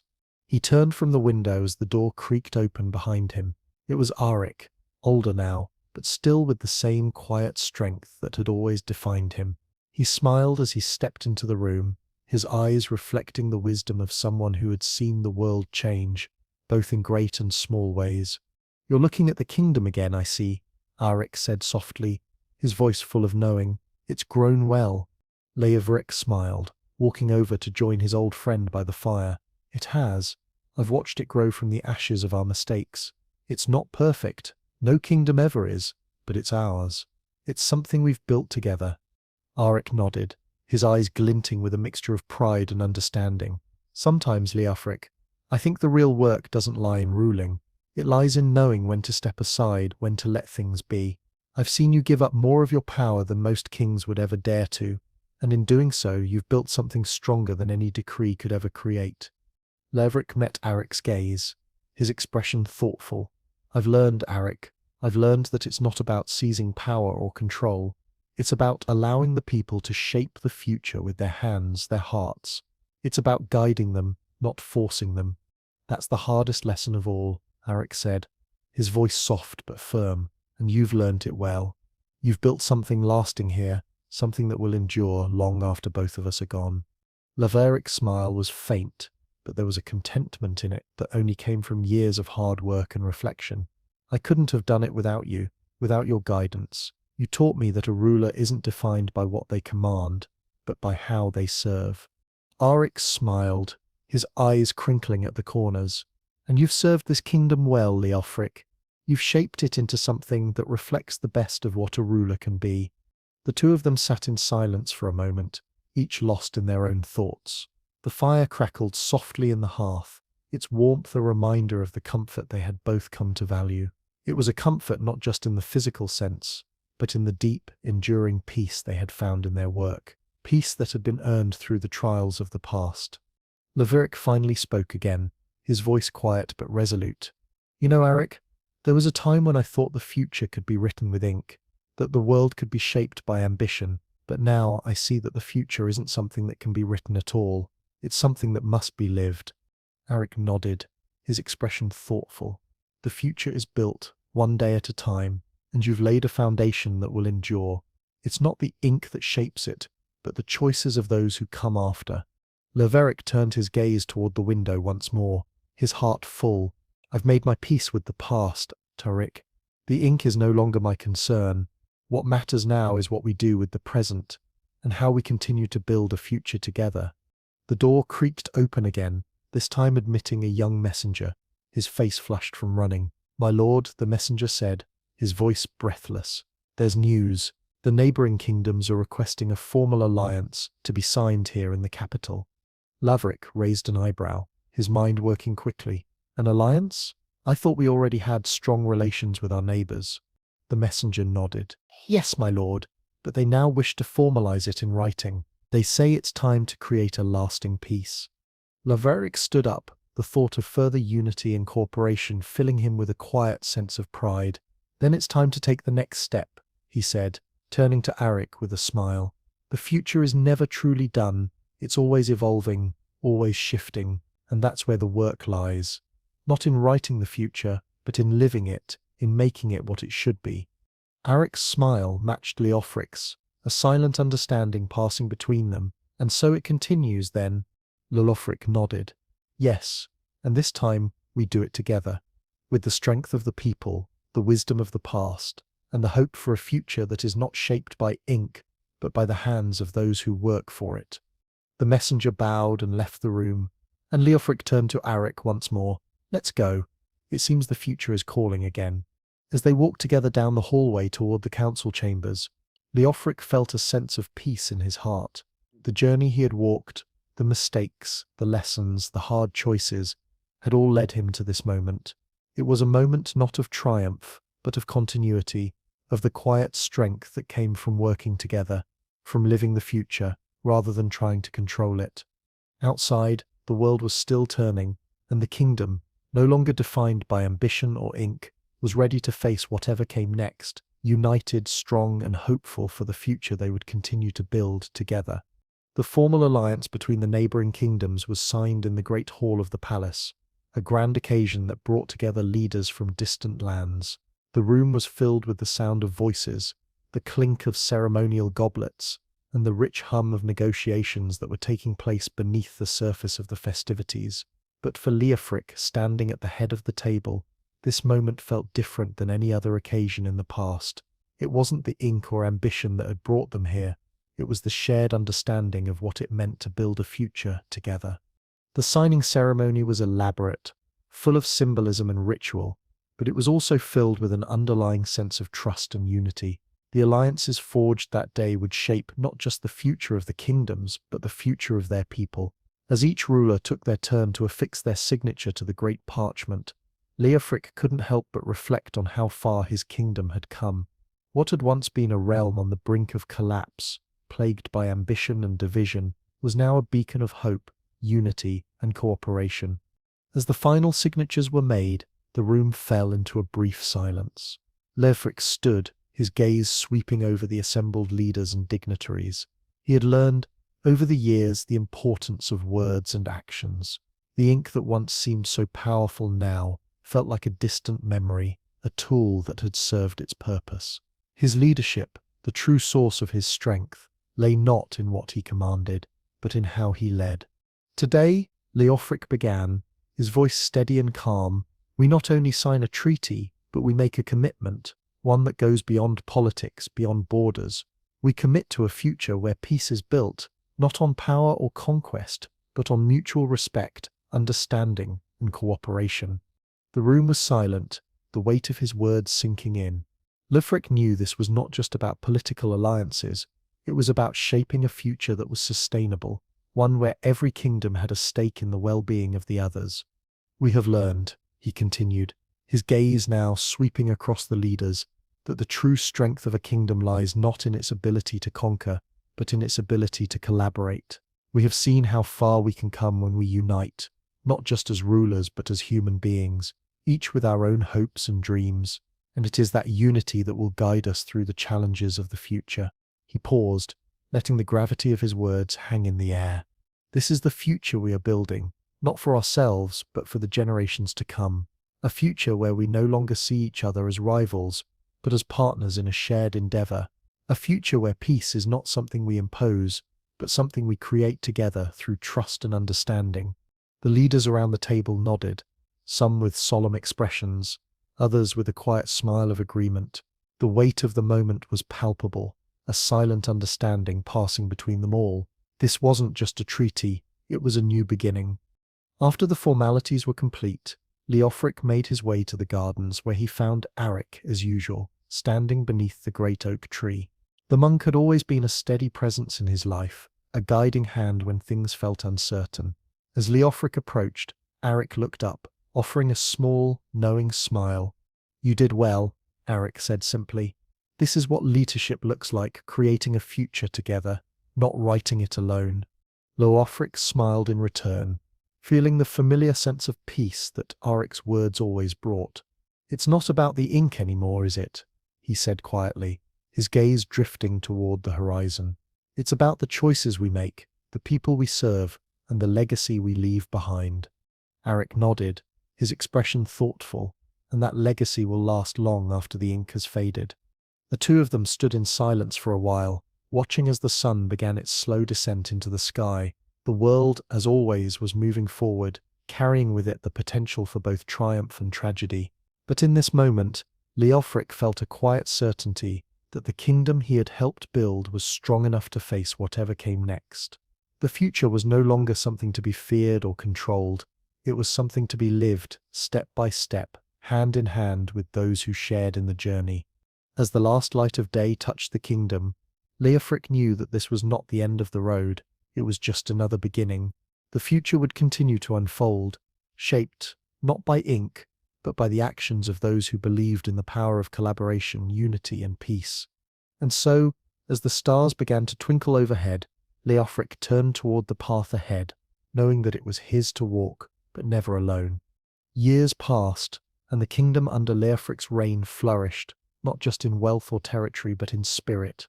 The alliances that had been forged in those early years of peace remained strong, the bonds between kingdoms solidifying into lasting friendships. The neighboring realms, once wary of one another, now shared resources, knowledge, and even trade routes, each kingdom benefiting from the collective cooperation they had so carefully built. Lorek had spent his years fostering relationships, both within and beyond his borders, and the results were evident. The world outside his kingdom had begun to mirror the unity that had taken root within his realm. Leaders from distant lands sought his counsel, eager to learn from the example he had set. But despite the accolades, Lorek had never lost sight of what had truly mattered: peace, compassion, and the careful, steady work of building a society that valued every voice. As the kingdom entered another season of harvest, Leofric found himself once again in the royal gardens, this time accompanied by his daughter, a young girl who had become the light of his life. She was full of questions, full of energy, and full of the same curiosity that had driven him when he was her age. "Papa, do you think I'll be a good ruler one day?" she asked, her voice filled with the innocence and hope of youth. Leofric smiled, kneeling down to meet her eyes. "You will be a great ruler, but only if you lead with kindness, just like the people you meet. Power isn't in titles or crowns. Sweet one, it's in the way you serve the people, in the way you listen to their hearts and help them find their way. She tilted her head thoughtfully. Just like you, Papa? Just like me, Leofric said, his heart full as he gazed at the little girl who would one day take her place among the leaders of the world. But you will do it in your own way, in a way that reflects who you are, and I will be here, watching you learn and grow, every step of the way. Leofric stood, taking her small hand in his. But for now, we walk together, one step at a time. Let's go see what the harvest is like this year. The two of them wandered through the sprawling garden, where the fruits of the kingdom's labor were in full bloom. The harvest season was always a time of celebration, not just for the bounty it brought, but for the work that had gone into it. The work of the farmers, the laborers, the builders, the teachers, the healers. The people of the kingdom had all contributed to its success, and Leofric had come to realize that his role as a leader was not to take credit, but to ensure that everyone had the opportunity to thrive. Papa, his daughter said as they walked through the rows of crops, why do we need to share everything with everyone? Shouldn't we keep it all to ourselves? Leofric smiled, brushing a strand of hair from her face. Because, my love, when we share what we have, we make the world a better place. What good is a kingdom that thrives only for a few? A true kingdom is one where everyone has what they need to live well, to grow, and to be happy. His daughter seemed to ponder this for a moment, then nodded with the simple wisdom that children often have. So we all help each other, and that makes everyone happy. Exactly, Leofric said, feeling a swell of pride in his heart. She was learning the lessons he had spent so many years grappling with. Leadership wasn't about control. It was about fostering an environment where people could flourish together, a kingdom of peace, where unity was not just an ideal but a way of life. As they continued their walk, Leofric found himself reflecting on the journey he had taken, from the reckless ambition of his youth to the leader he had become. The ink, which had once seemed like a tool of destiny, now felt irrelevant.